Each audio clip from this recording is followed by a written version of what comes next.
up, Woodward. We are starting off your day with a brand new crew. Meet Broder. I can't control my arms sometimes. My limbs are just kind of flying. Detroit Kool-Aid. Fired up! Y'all got Kool-Aid. I'm fired up! But with the Wake Up Woodward crew, he's actually a part of the family. Flannel Sam. Ask me about my wiener. Okay. Along with JB and KG. Wake Up Woodward gets you all of your Detroit sports talk. Every morning, 8 to 10 a.m. Live on Woodward Sports. A show for Detroit, by Detroit, with people from Detroit. Tell Siri to set an alarm. Because it's time to Wake Up Woodward. Hey, what up, though, people? I want to thank you guys for choosing to kick off the day with Wake Up Woodward. Man, yo, the sun isn't even out yet, but you know what? There's still a reason to have the victory shades on. Shout out to the Pistons. Shout out to Cade Cunningham as well. Out. Marched into Madison Square Garden, and we're going to talk about it a little bit in this open, and we got a whole lot more on the day as well. It's your boy Brandon Den, a.k.a. Detroit Kool-Aid, your credential Pistons reporter and writer for the network. Flannel Sam is a vet of the squad, the vet of the entire network, man. Shout out to you, brother, our Red Wings correspondent, all-sports knower, residential Go Blue lover. Yes. How you feeling this morning? You know, it's still a victory Monday in a variety of ways. It just certainly isn't that for the Red Wings, and we won't talk about them today. They don't deserve my time, my breath, or even my thoughts. But maybe later in the week, we'll see.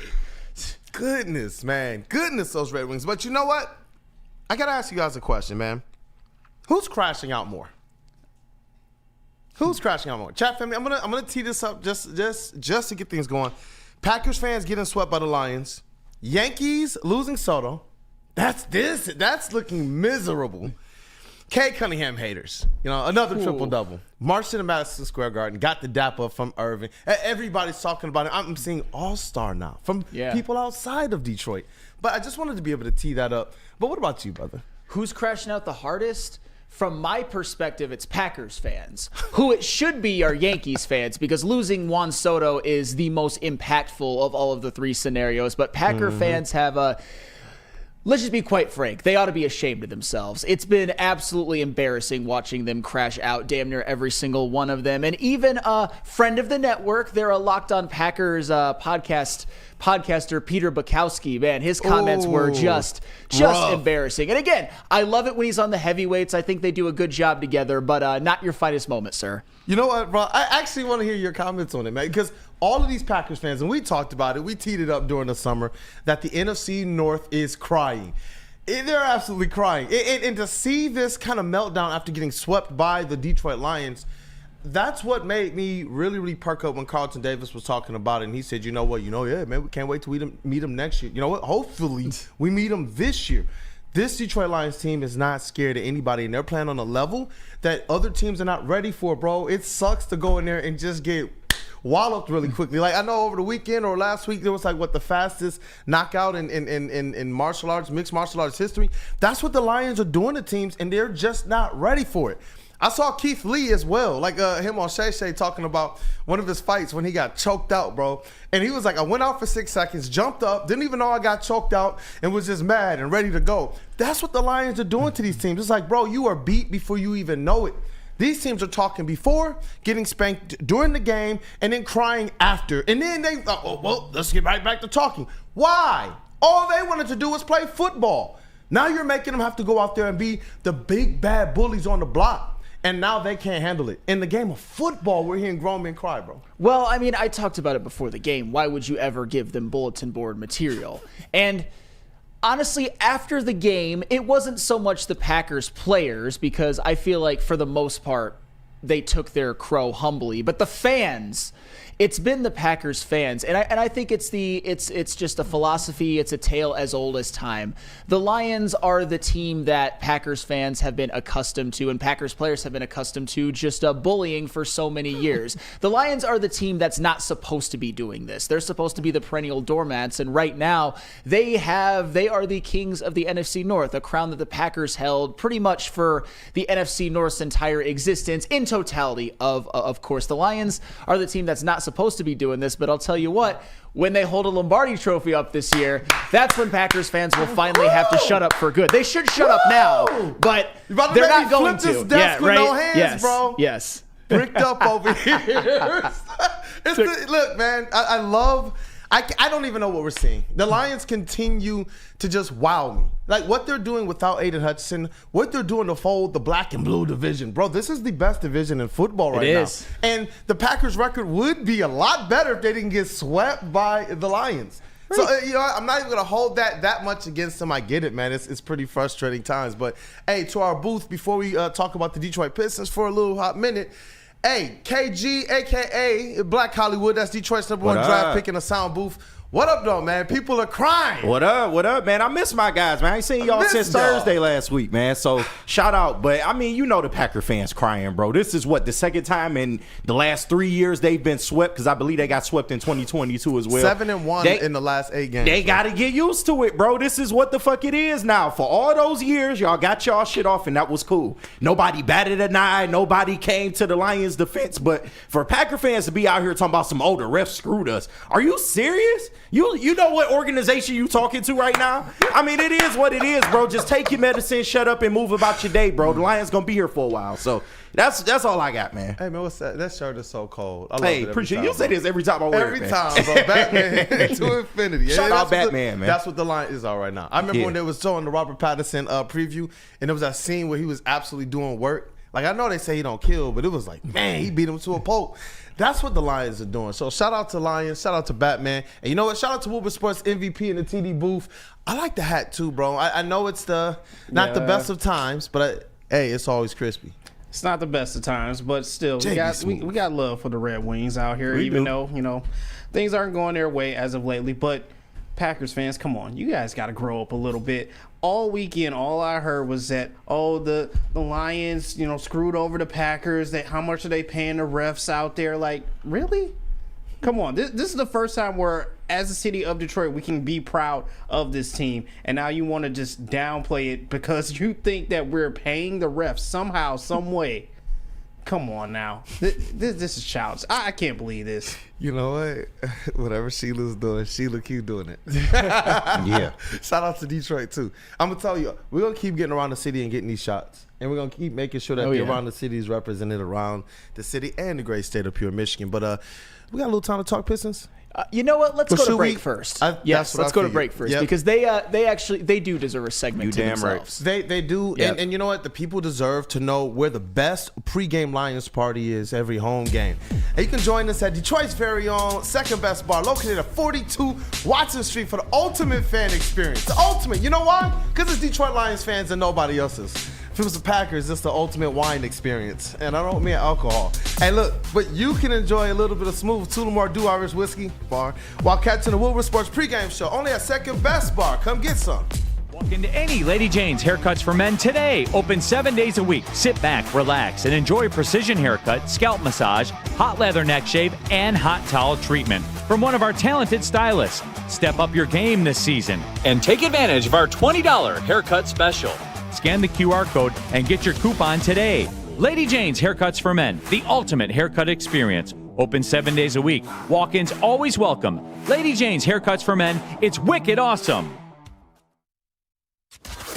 Can't get enough Lions coverage? Make sure you catch all Woodward sports shows every game day. Wake up with Woodward and Maine, giving you the latest insight into the Lions locker room and press conferences. Then join the Lions pregame show, highlighting key matchups, injuries, and what to watch for during the game. Follow all the ups and downs of the live game action with our Woodward Watch Party live on YouTube and WoodwardSports.com. After the game, check out the instant fan and host reactions with the Lions postgame show. Every game, it's wall-to-wall, kneecap-biting, high-fiving, chest-pumping Lions coverage. Hell yeah! Only at Detroit's #1 sports network, Woodward Sports. Woodward Sports, let's go! Get energized for the holidays during the 12 Days of Fitness at Planet Fitness. Now through December 20th, join for $1 down, $15 a month. And recharge this holiday season and beyond in the clean and spacious judgment-free zone, filled with equipment for every workout. Stay motivated with free fitness training and lots more. Celebrate the 12 Days of Fitness at Planet Fitness. Join for $1 down, $15 a month. Hurry! Offer ends December 20th. The most talked about Detroit media by other Detroit media, and we love it. It's the Woodward Sports Network. Are you overdue for a new car? Beat the holiday rush and get an amazing deal from Les Stanford Chevrolet. Right now, a Blazer EV2 LT with all-wheel drive is only $149 per month. Or check out the Equinox EV LT for only $169 per month. Get to Les Stanford today or click on the QR code on the screen and check out our massive inventory. Don't forget Les Stanford has Cadillac, Buick, and GMC as well. Les Stanford in Dearborn and Ferndale, lesstanford.com. Hey, what up, though? And we are back. Wake up, Woodward. And you know what? Chat family, as always, you guys are the most important part of this. So go ahead and hit that like button to support the WUW Crew. We got to make sure that we are giving love to our teams, especially when they are doing work, Flannel Sam. Oh, yeah. I like the pivot there. I like the pivot. Because the Detroit Pistons, over the weekend, they went to Madison Square Garden. And I remember the last time they went to New York, it was not pretty. We were like, please never take the subway ever again. That mojo, we don't need that. That was a brutal game. And we already know how Tibbs does, especially for whatever reason, whenever he sees the Pistons, it's just all red. But 120 to 111, and the story here was Cade Parker Cunningham. Damn right. 29 points, 15 assists, 10 rebounds, another triple-double, man. Just 3 turnovers on the game, but still 5 of 8 from behind the arc, 6 of 7 from free throw line, 9 to 17 from field goal. So the efficiency was through the roof, man. And somebody else who deserves a shout out to Malik Beasley, 23 points off the bench, man. The 7 of 10 from behind the arc. That's all he made. For the game, he was 7 of 13. So he too was over 500. These guys, man, that connection between Malik Beasley, Cade Cunningham, and what Jaden Ivey's able to give this team as well as that secondary player.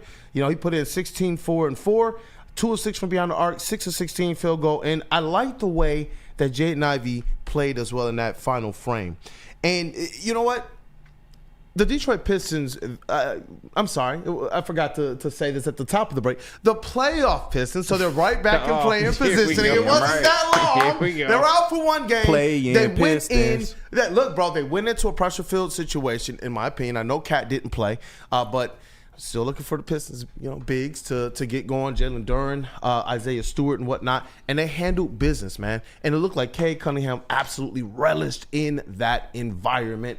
Talk to me about it, Flannel Sam. Isn't it a rite of passage for a young star player to go into Madison Square Garden and show out? It seems like it's happened with players before him, and it's going to happen with players after him. I mean, we've seen LeBron, we've saw Kobe, the likes of those, even like the Giannis Antetokounmpos of the world, the Luka Doncic's, go into Madison Square Garden and kind of see that as their personal playground to go and put on a show. And of course, Michael Jordan did it a bunch of times back in the day as well. Not saying Cade's on the level of those guys just quite yet, but he's going to be a first-time All-Star this year. And 29, 10, and 15, 5 of 8 from 3, completely dominated that game, was the best player on the court. And I'll tell you what, too, speaking of efficiency,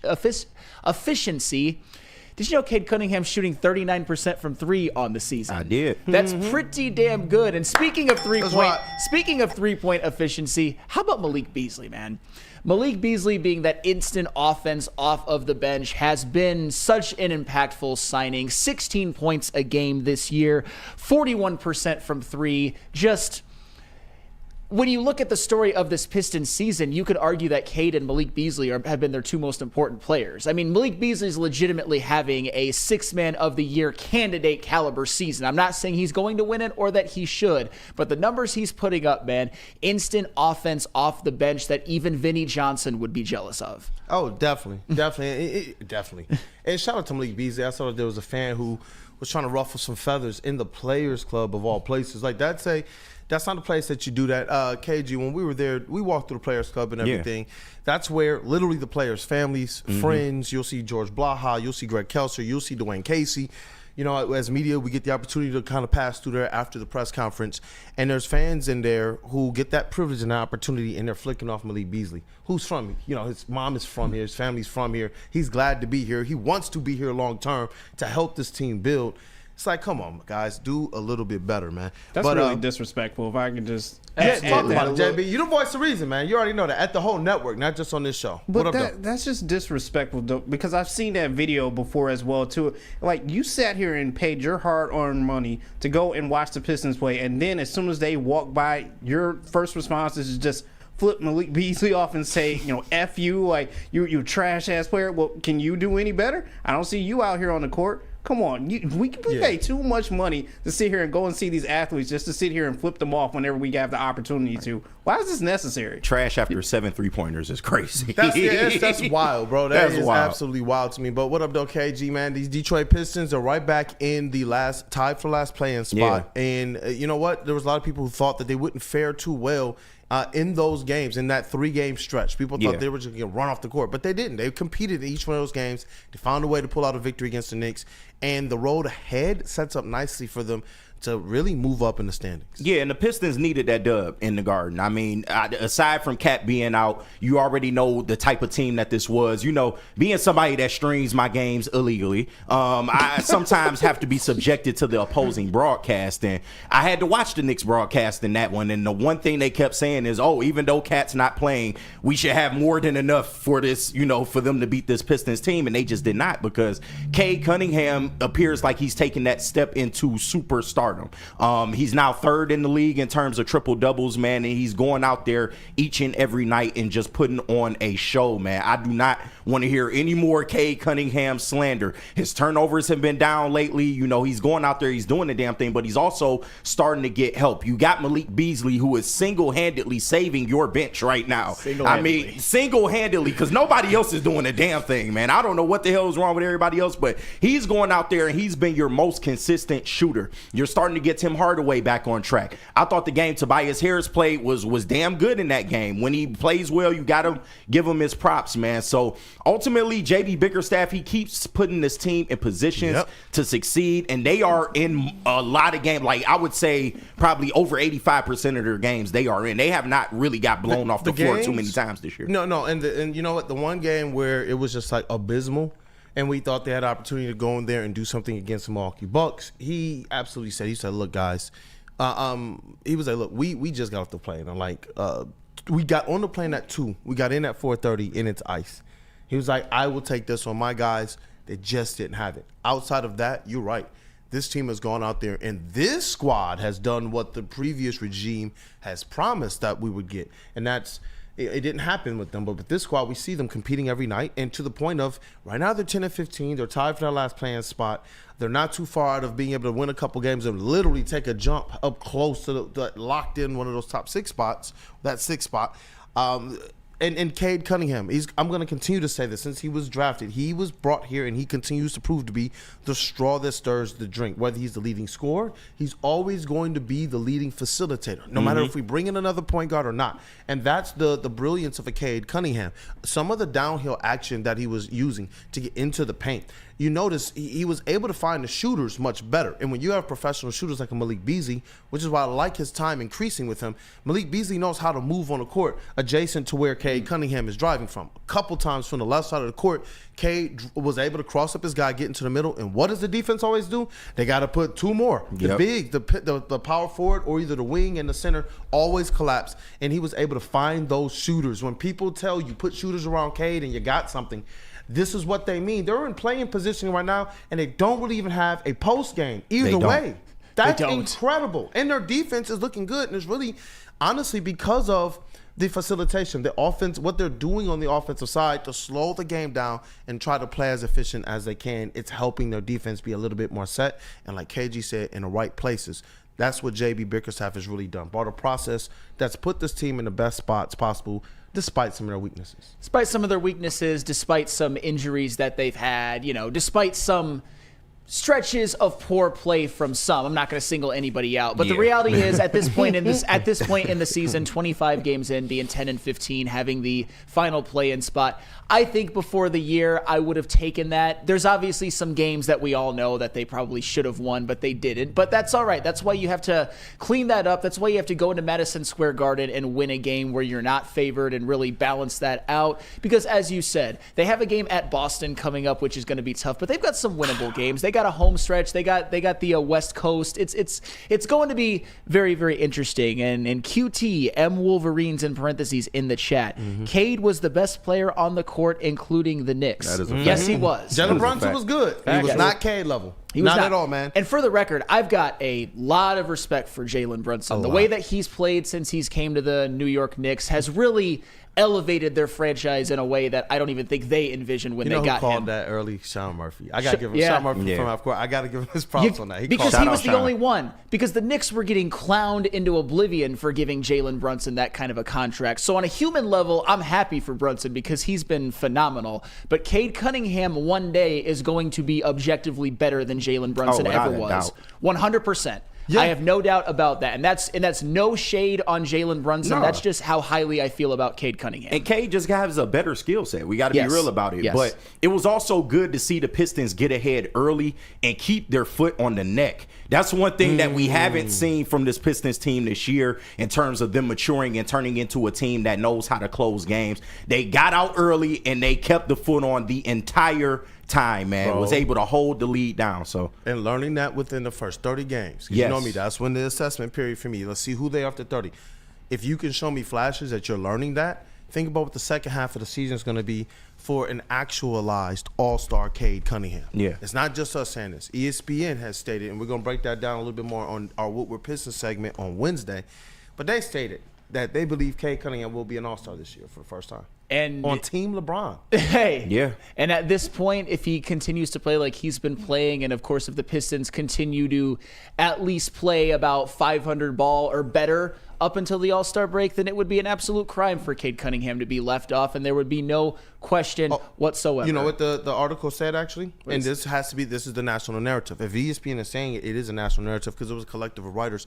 They did state if the Pistons are anywhere within contention for the play-in, Cade Cunningham is going to get his nod. And I think they will be. They will be. The Pistons just have to, going up until the All-Star break and really for the whole season, you gotta take care of business when you can, beat the teams you're supposed to beat, and then every once in a while, go into a place like New York and steal one. And for the record, we can talk about how Karl-Anthony Towns being out had a role in the Pistons winning, but that happens all the time in the NBA. Sometimes you're going to catch a team on the road with one of their star players being out, and you got to go in and win, and the Pistons did just that. Pistons started the season 0-4. They sit 10-15. Oh. Think about that record since they started 0-4 and got things figured out. That is amazing. That's what I'm saying. So it's like, you know what? If you're not paying attention to the Pistons right now, it is a good time to tap in. Buy low now. Get in while there's still seats on the bandwagon, because I'm telling you, this team earning a play-in spot, to me, I think is going to hit a whole lot more than when they made it under Blake Griffin and there was no future to what they were doing. Oh, absolutely. So get in now. I do believe in what they're doing right now, and a lot of it has to do with what's going on above the players. The coaches and the front office, Trajan Langdon and J.B. Bickerstaff, Tom Gorse, finally finding the right grouping of people. And just before we get into our Lions conversation, because we got a lot on the way, we got to talk about Tedy Bruschi and his comments on Dan Campbell. Oh, yeah. We got to talk about the Vikings they yapping again. Another one, but we're going to get there. But just really quickly, John Henry, are Tigers going to extend the scoop? I thought this was perfect because we talked pregame. Yeah, we did. Pregame, pre-show, pregame, whatever. Tigers ain't. We talked about it, but I that's the reason why when I saw this, I was like, man, I got to pin this. He said, are they making any serious moves? They sure jacked up their prices for the coming season. And I just want to say this. Tigers do the right thing by him. But I am happy for Tarek Skubal. If you've looked over the last week and a half, that man has just enjoyed himself in the city. He's made himself visible. He's been at the games. Mm-hmm. He's been doing things at the Red Wings. He was just over at the Lions game. He's posting stuff on socials with the little home emoji. He's doing everything possible to let you know that he wants to be right here in Detroit. It's about time. And I tip my cap to him, man, because a lot has to do with the people here and the fans. A lot has to do with the city and how it's actually coming back. And that's starting to spread out into the outskirts. A lot of people say it's usually just the downtown. There are some outskirts now. They're starting to really be affected. And you know what? So shout out to him for at least making it known. Yeah, for at least just putting it out there. Like, I've been waiting for that. I'm right here. I've been waiting for that because he's been super non-committal up until, this recent point, which I can't necessarily blame him. You don't know what direction this franchise was going, especially when y'all was in the midst of being 10.5 games back. But now that you've made a divisional round, now that you've won a Cy Young with Chris Fetter at the helm, I mean, maybe things are starting to change in his head, and I just hope they can get a deal now. Yeah, he has not always been, as you said, KG, and I agree. It's not. I don't fault him for that, but he has been more or less non-committal. But lately, it's almost as if Detroit just threw up all over him. It really, no, seriously, it is great to see him at other sporting events and getting all of the love that he should. But like now he's Mr. Detroit. All right. Next thing we know, he's going to be wearing a Detroit versus everybody shirt and putting on buffs. Maybe that's a sign negotiations are going well. Hey, maybe that's a sign of that. When that alert comes across, bro, I am telling you, Detroit, it's going to be party time, man. Oh, yeah. Let's get into the Detroit Lions conversation. We got to talk about it. And I know a little bit later on in the week, we're going to talk about this highly anticipated matchup on the way, man. Oh, yeah, I'm looking forward to this one. But JB, tell us about New Holland and merch. Oh, definitely. New Holland Brewing Company, that Tangerine Space Machine. It's a new easy drinking IPA that is out of this world. It's smooth, it's juicy with refreshing crushability. Take your taste buds to the moon with this intergalactic haze of goodness. And I don't know if you guys know this, but this is the official beer of outer space. It is on tap on the moon right now that you can go and get, or you can just go to your local store and grab yourself a case of this intergalactic haze of goodness. It's the Tangerine Space Machine from New Holland Brewing Company. And you know, if you crack a couple of these, could end up on the internet. Why not head over to woodwardsportsshop.com? We are dropping new designs every single week for you right now. We got the Roll Pride Detroit, Honolulu Brooklyn, and you know we got Dan Campbell's words of encouragement right there as well too. Like I said, new designs dropping every single week for you. Christmas time is coming up too. You know you want some Woodward Sports gear. Go over to woodwardsports.com, click on that shop tab. Stop searching for a vehicle and start finding one. Les Stanford Chevrolet Cadillac makes it easy. We harness the power of multiple dealerships and own the biggest selection of GM brands in the area to get you the car you need. With the Les Stanford Group, you'll have access to 4 different dealerships, providing you with more makes, more models, and more choices. We're connected to more than 1,000 vehicles. And with so many high-quality CPO vehicles available, you'll find new car quality at pre-owned prices. You can start and end your search at lesstanford.com today. The bad boys from the NFL are here. Your 2024 Detroit Lions are the hardest hitting, highest flying, trickiest playing, grittiest team in the NFL. A dominant team. Get all your coverage of your favorite team right here in your favorite network. Woodward Sports. Walk into any Lady Jane's Haircuts for Men today. Open 7 days a week. Sit back, relax, and enjoy precision haircut, scalp massage, hot leather neck shave, and hot towel treatment from one of our talented stylists. Step up your game this season and take advantage of our $20 haircut special. Scan the QR code and get your coupon today. Lady Jane's Haircuts for Men, the ultimate haircut experience. Open 7 days a week. Walk-ins always welcome. Lady Jane's Haircuts for Men. It's wicked awesome. Hey, it's Planet Fitness, fitness that fits your budget. They've got 50 plus Metro Detroit locations. They've got the cheapest memberships starting at $15 a month if you want to get nice and in shape or jacked for the holiday season, the new year, or Beachbody season, which will be here before you know it. You could upgrade to the slightly more expensive plan, the Black Card. But the greatest amenity of that, in my opinion, is you can go to any Planet Fitness across the United States. No matter where you are, there's a Planet Fitness nearby. It's Planet Fitness, where your fitness is essential. Essential. And you know what, guys? Hey, you know what? Seeing that up there, JB, did you get the stuff that I just sent over? Let me double check to see. Yeah, definitely, man. Just want to shout out the Salvation Army. Doing the most good is their slogan, and we had a pretty good weekend. Shout out to Tom Mazaway, Chase Amley, and Pete Spivak, and your boy Detroit Kool-Aid. We got over to the holiday market in Troy, and we spent some time during the celebrity bell ringing weekend. And there's a lot of other media companies that were out. I saw Fox 2. They put out like their reel of what they were doing and whatnot. And if you have that, we can put it up. If not, we'll come back to it later during the Feldman Mailbag segment. Oh yeah, just give me 1 second because I just got it imported over here. dope, man. Yeah, just so we can say what up, though, to them. And you know, we met. It's pretty cool because we met so many people from the shows. When we put on socials where we were going to be for the Salvation Army bell ringing, it was crazy the amount of people who watched that showed up. And you guys remember I had a loss in a family, and I had posted something about it. One of the people that taps in, her and her husband, they tap into all 4 shows. They are friends of Neil Rule. She walked up to me, was the last person that we had, and she was like, you know what? I know who you are. I watch your show. And yeah, there we go at the spot, man. He said, I know you are. I watch your show, but I didn't know that, you know, Portia Anderson Fields, she's a hero. My aunt was a hero, bro. For the city of Pontiac, city of Detroit. They're trying to name a park after her out there for everything she did as a public servant. Wow. For a lot of people. And she actually she loved basketball like I did and football like I did. She was a season ticket holder for the Lions. And she coordinated wheelchair and less abled basketball teams. So shout out to her. And she just told me about how my aunt actually impacted her life and her career and wrote her a recommendation letter for the job she had. So it was so cool to be able to have that experience. We're out there trying to do good for others, but the Chat family showed up and they continue to do good for us as well. So I just wanted to be able to make sure that we shouted that out. And shout out as well to Salvation Army. Great organization, doing good for a lot of people right now. So, all righty then. And you know what? Let's satisfy the like button then, man. Right before we get into this That's a hell of a transition. Right into it. All right. Let's just go. Let's satisfy the like button. We got to treat it right, man. We got to hit it. Let's run up the likes today. We got some stuff to talk about with the Lions. So we got to woo side a little bit, man. We ain't did this in a while, man. But, you know, we was just talking about the Salvation Army giving a little charity. How about you give a little charity to that like button? Let yourself open up and just tap it real nice and slow. We appreciate you. You know what? Tedy Bruschi, no, not him, though.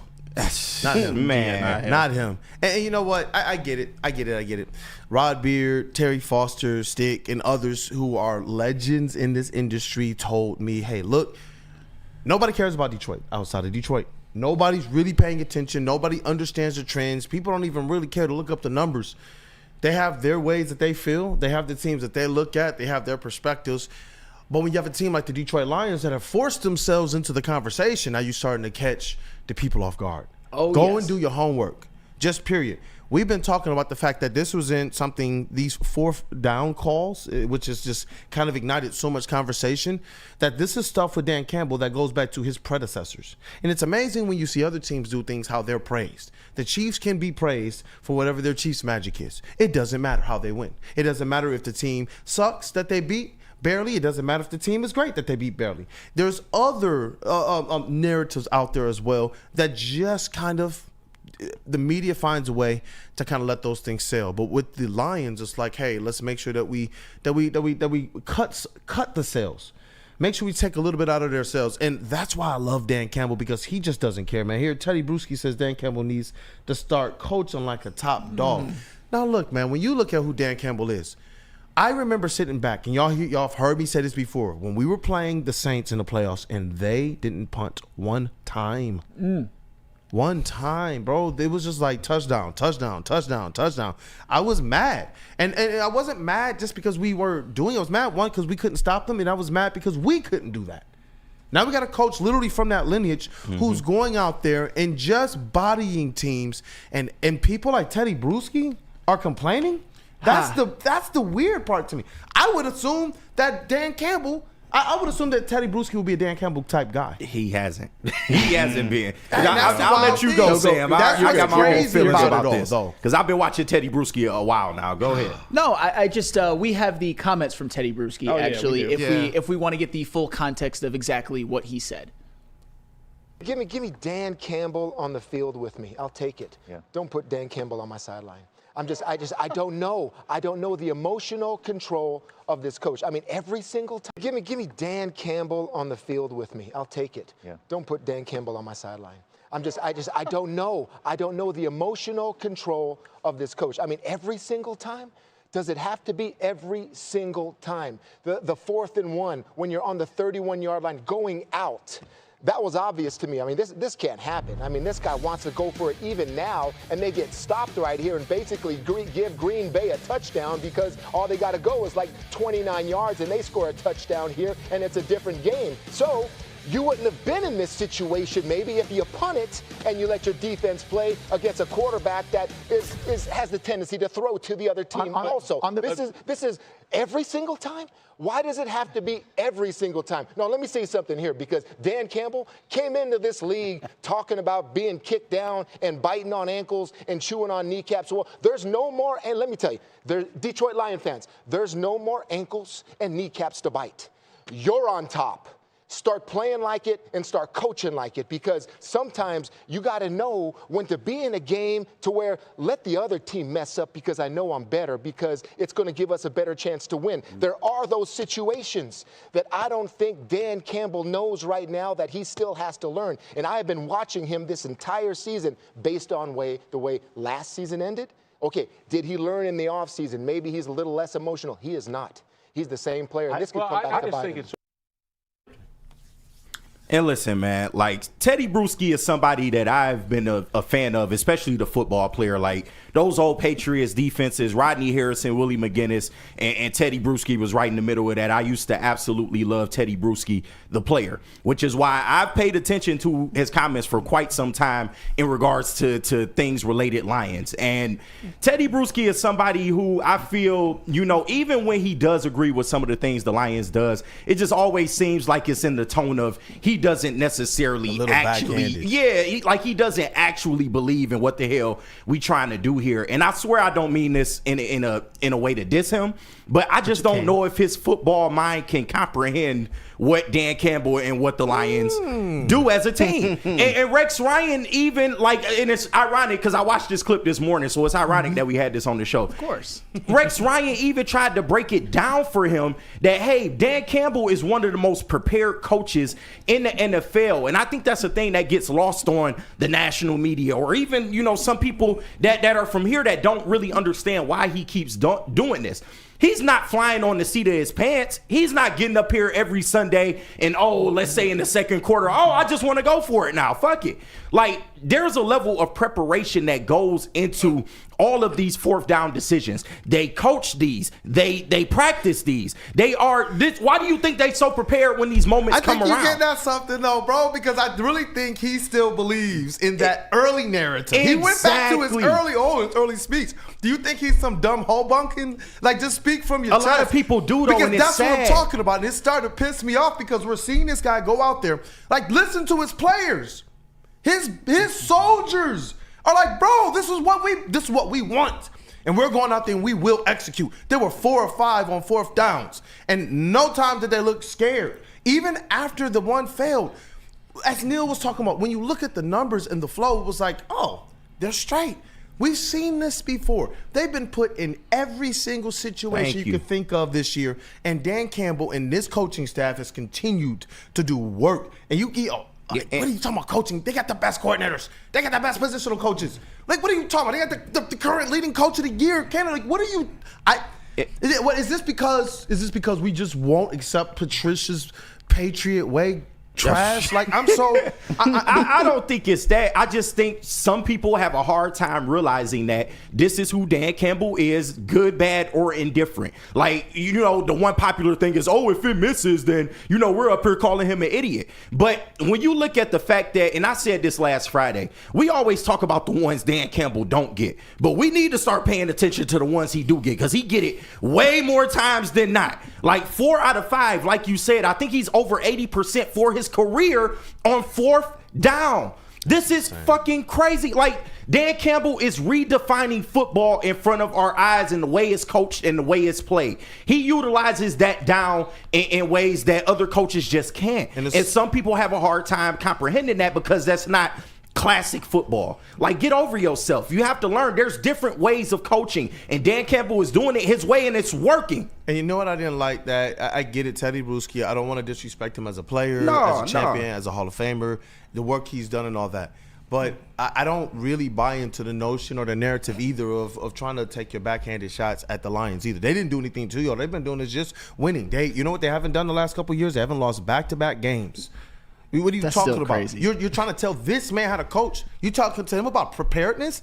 They clean stuff up, man. Yeah. They told y'all about Jared Goff before y'all wanted to accept about Jared Goff. Like, what are we talking about? Everything. Bruschi had some. We'll talk about the JMO comments later. But he said, you're on top now. You have to start coaching like it, as if Dan Campbell didn't know. I'm sorry, was I the only one who heard Dan Campbell last year say, hey, we're the big dogs, and you don't got to go far to find us. We're on your freaking porch already. We'll just be nice enough to not kick your door in. But it's like people are really testing them now. Like, do you want them to just kick your door in? Is that what you really want? Because they're already beating everybody to a pulp right now. This reminds me of that scene in Christian Bale with like the little dude who was like, "Oh yeah, I think Batman is what's the name?" Yeah. It's like you think this dude who's beating criminals by night to a bloody pulp. Right. You wanna start this battle with him? I just don't get it. And I get it, Tedy Bruschi, he has no skin in the game right now, which just makes it even more funny about the teams and the players that are doing it. Yeah, and see, to me, this is a classic case of somebody who's living in the past a bit. Because Tedy Bruschi, and as you mentioned, KG, Tedy Bruschi was a great Patriot, was one of the pivotal members of those great Belichick defenses. And Tedy Bruschi, what he also knows is he knows good coaching, or at least a version of good coaching, because Bill Belichick is one of the best to ever do that. And that's one of the reasons why I was happy that it came out of Tedy Bruschi's mouth, because I think it's an interesting look into his brain and how he's kind of stubborn, because I believe that Tedy Bruschi thinks that there's really one way to coach, and it's the Belichick way. And the Belichick way worked amazingly. You can argue Belichick is the best way to do it, the best to ever do it.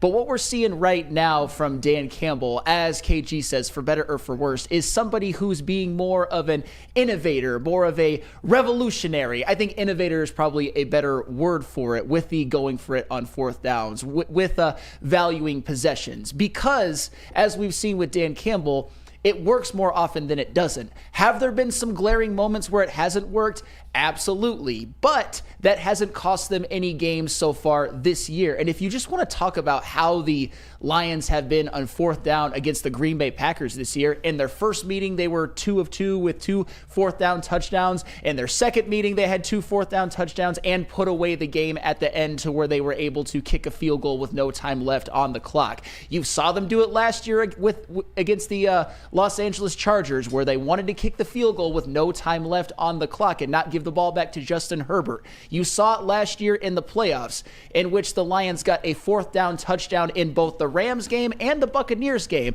Say all you want about how it didn't work in the 49ers game and Josh Reynolds dropped the ball. I get it. I'm not even mad at people who question the call, but you probably wouldn't be there if it wasn't for the aggressiveness on a fourth down. And what do all great teams have? All great dynasties, Super Bowl teams, they have an identity, and that's what one of the biggest facets of the Lions' identity. A team that's aggressive, they're going to go for it on fourth down, and they're going to value things like possessions as opposed to weighing the potential risks, because they know that they have the personnel to be able to execute it, and it works more often than it doesn't. And that's it right there. You said it right there. Because they know they have the personnel to execute it. Their dogs are just bigger than your dogs. You know how I know? Because Xavier McKinney was barking and barking and barking, and then we felt no bite. And now, after the game, via Rieger, shout out to Rieger, he was just like, what about these fourth downs? Yeah, man, it's frustrating, man. It's frustrating, man. We just can't stop them, man. Right. Yeah, that's what I'm talking about. Now you talking about Dan Campbell. Don't do that anymore. Man, get out of here with that crap. It just seemed like a whole bunch of people that want to ran on a parade of dominance. Yeah. It's absolute dominance. Everybody thought we were going to be buried and dead. They left us out there in the street, writhing away as they thought. And then it's like, bro, look back. We're literally still standing after Aiden Hutchinson, after Davenport, and we can go down a whole litany of things. Everybody already understands the stats. How many starters from day one are no longer on the active roster and things of that nature. Playing and winning games without Taylor Decker. Playing and winning games without Taylor Decker. Say that 5 years ago, 10 years ago. Can't. That's what I'm talking about. I saw your hand raised. Golly. No, I understand your guys' frustration as well, too. And I agree with you, Flannel. I think Tedy Bruschi is just into a old school way of coaching things. And, no disrespect to him as well, too, because I watched him when I was younger as well with that Patriots team.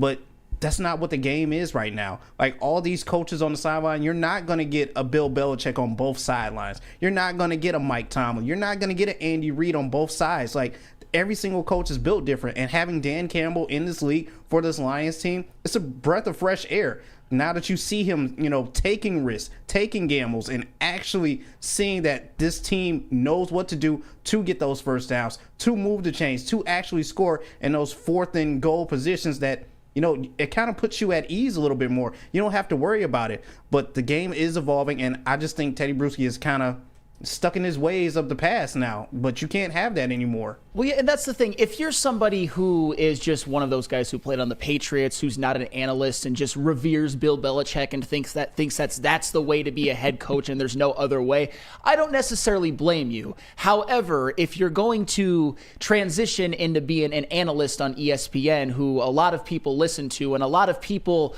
really look to for what they have to say, because Tedy Bruschi does know ball, or at least he knows ball for like what it was for what it was back in the day. You have a responsibility to evolve. I can see Tedy Bruschi making these points if it would have cost the Lions some wins, but it's actually getting them wins and solidifying games to where you don't give Jordan Love the ball back. You don't give Justin Herbert the ball back. You win playoff games because of it. And for the record, I get it.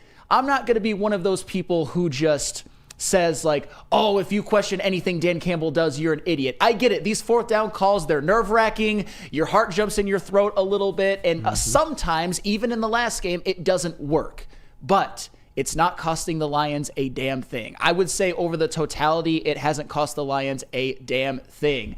If you want to talk about the NFC Championship game, fine. They wouldn't have gotten there without them. They wouldn't have gotten there without the fourth downs. If anything, it's made us better, Sam. Yes. And it's no excuse because Rex Ryan is of that old school mentality. Yes, he is. Rex Ryan was coaching back then where, that was looked down upon, and he even understands. So I'm just define what coaching like a top dog means. Does coaching like a top dog not mean 9-8, then 12-5, then 12-1 this year? Does that mean not empowering your players? Like, I don't understand. Define coaching like a top dog. And when you have the personnel, that's what I loved about what Flannel stated as well. There's been a lot of great conversation and even comments in the chat, things I've agreed with, things I haven't. But when you have the personnel, what are we talking about? Hey, I'm lining up David Montgomery and probably one of the best offensive lines in all of the NFL versus your defensive line. We do this. I got Jared Goff, one of the smartest QBs in the league, probably has a good opportunity to win MVP, if not finish top 3 or top 4, due to IQ. Yeah. We do this. We've been doing this. We've proven it. Like, when there's a track record, that's when I'm just like, what do you want? What more do you want? This isn't year one. This isn't day one of them doing this. This has been, as like Flannel said, part of their identity. This is a squad that knows exactly what they're doing. They wouldn't call it if they weren't built for it. That's what I love about their statements about Jared Goff. They said, we know that Jared Goff can make any throw that we'd ask him to. Yep. And then all of a sudden people say, oh, man, why would you go get J-Mo? Oh, 60-yard dot, that's why. And go back and look. Some people say, oh, it's just all yak. No, we've seen Jared Goff push the ball down the field, period. And that, to me, is what it's about. They're able to call their shots. They build appropriately.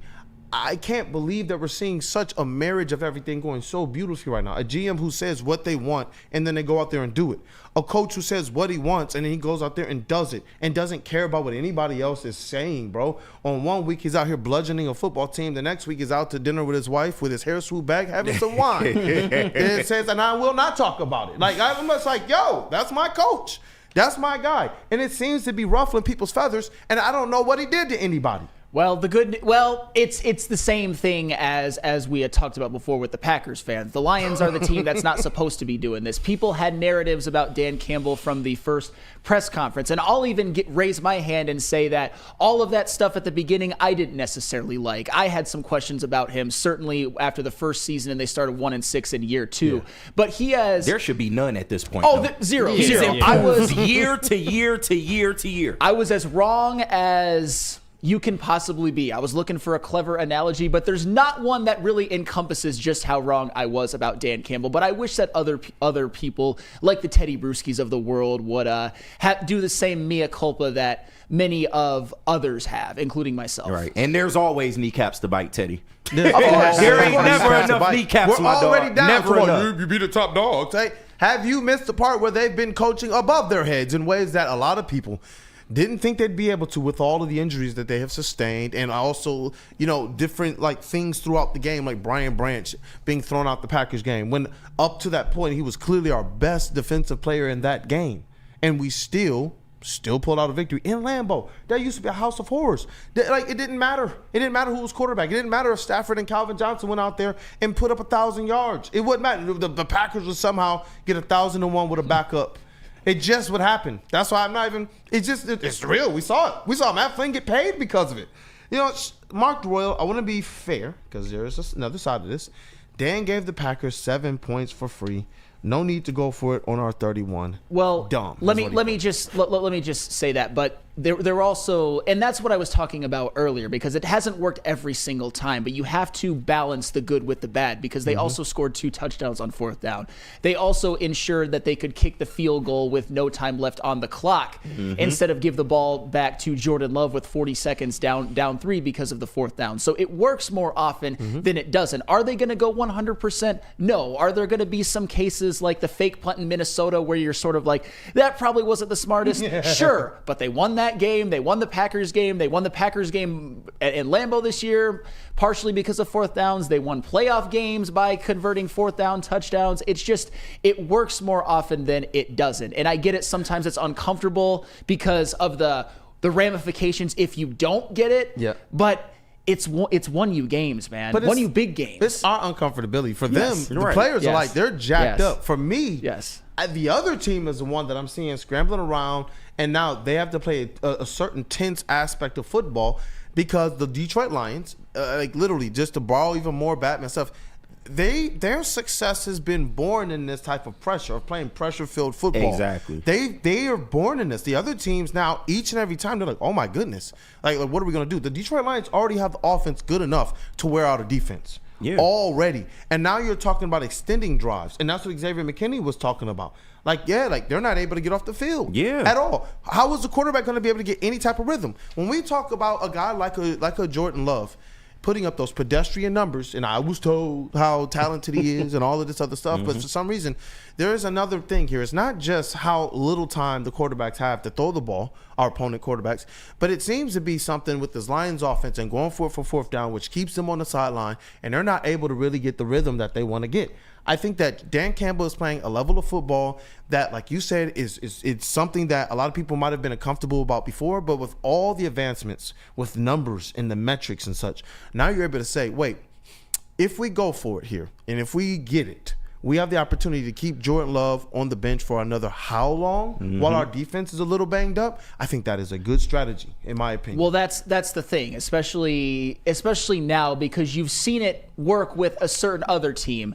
Ball control, controlling the clock, keeping other offenses off of the field is a big, I would say, thing that the Lions have done in order to get wins. It's their greatest strength. Time of possession absolutely. football. And that's where Dan Campbell has really grown as a clock manager. And I think I think like imitation is the sincerest form of flattery. And I'm not saying that the Lions imitated this team, but the team that you see do it the best or has done it the best in previous years and continues to do it well, including last night, is the Kansas City Chiefs. Say what you want about them. Say what you want about how this year they've really... They've escaped and probably got some wins that they shouldn't have, but they know how to run that 4-minute offense. They know how to kick field goals with no time left on the clock. They know how to run clock and just end games when you get the ball with like 6 minutes left. And that's what the Lions have been doing as well. And part of it is getting those key 4th downs when you can't get it on 3rd. Yeah. Hey, Freddie fell through and through. I see you. Does anyone else notice we're slowly drifting away from this lovable underdog team? Lean into the hate. Detroit versus everybody. Like it's I said, bound to happen. Gotta embrace it. Yeah. We were born in that. Like, when we say we're America's team, I'm hoping people understand what it comes with. It comes with that same brashness. It comes with that same aggression. It comes with the same harshness. Even if we don't mean it, that you see Dan Campbell walk around here with. He's not somebody new on the scene to Detroit. He was here before. You talk about a guy whose career had to be rebooted from an 0-16 season, and it wound up culminating here in him saying, we're wearing those same jerseys. How many years did fans say, no, not those cursed things? Dan Campbell, it was like flip middle fingers to everybody. It's like, y'all clearly don't know who I am. And that's what I'm saying. Like, there's something different here. They say Chiefs magic. I'm going with the Lions magic, bro, because there's something different going on with this squad, and that's why I get behind the decisions they make. They look prepared. They're well coached. They're bringing in the right people. As they've continued to get better, other positional coaches have wanted to be here. Other top players in the league have wanted to be here. You know what I mean? Like, that's what I love about this. That's what I love about this. So when all the other people from the outside start to just yap, I almost think it's just jealousy. Well, speaking of people from the outside world, there's a transition that are yapping.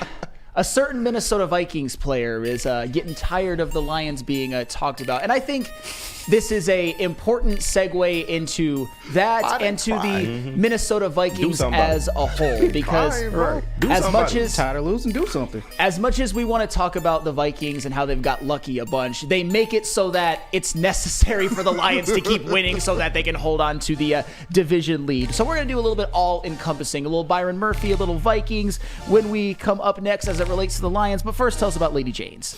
Hey, listen, you guys. Walk in any Lady Jane's haircuts for men today. Open 7 days a week. Sit back, relax, and enjoy. Hey, you know what? A $20 haircut special. A scalp massage, hot lather neck shave. Watch yourself. Hey, you always got to pause before you say yeah. Fucking freak. And a hot towel treatment. Where can that hot towel go?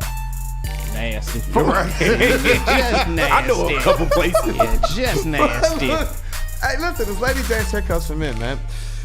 Take advantage of the $20 haircut special. Just scan that QR code anywhere on the screen. Once you do, you get that coupon, and one of Lady Jane's talented hairstylists to make sure that they take care of you. Lady Jane's haircuts for men, open 7 days a week. Walk-ins are always welcome. It's wicked awesome.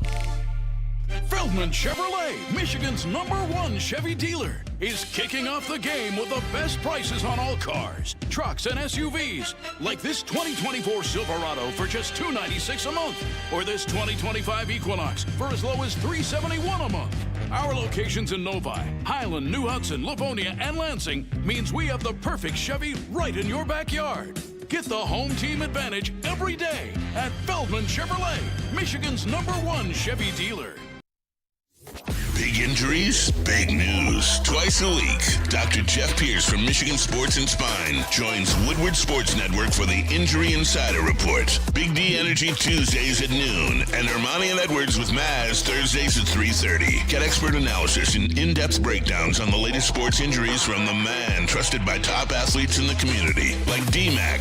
Whether it's the Lions, Pistons, Tigers, or Red Wings, Dr. Pierce talks us through it all. Don't miss the Injury Insider Report with Dr. Jeff Pierce, your go-to source for understanding the impact of injuries on the games and players we love. Only on Woodward Sports Network. Scan the QR code on the screen or go to MichiganSportsandSpine.com to see if Dr. Jeff Pierce can help you. Get energized for the holidays during the 12 Days of Fitness at Planet Fitness. Now through December 20th, join for $1 down, $15 a month. And recharge this holiday season and beyond in the clean and spacious judgment-free zone, filled with equipment for every workout. Stay motivated with free fitness training and lots more. Celebrate the 12 Days of Fitness at Planet Fitness. Join for $1 down, $15 a month. Hurry, offer ends December 20th. Thank you to all the fans for making Woodward Sports your #1 online destination for Detroit sports. We promise not to drop the ball.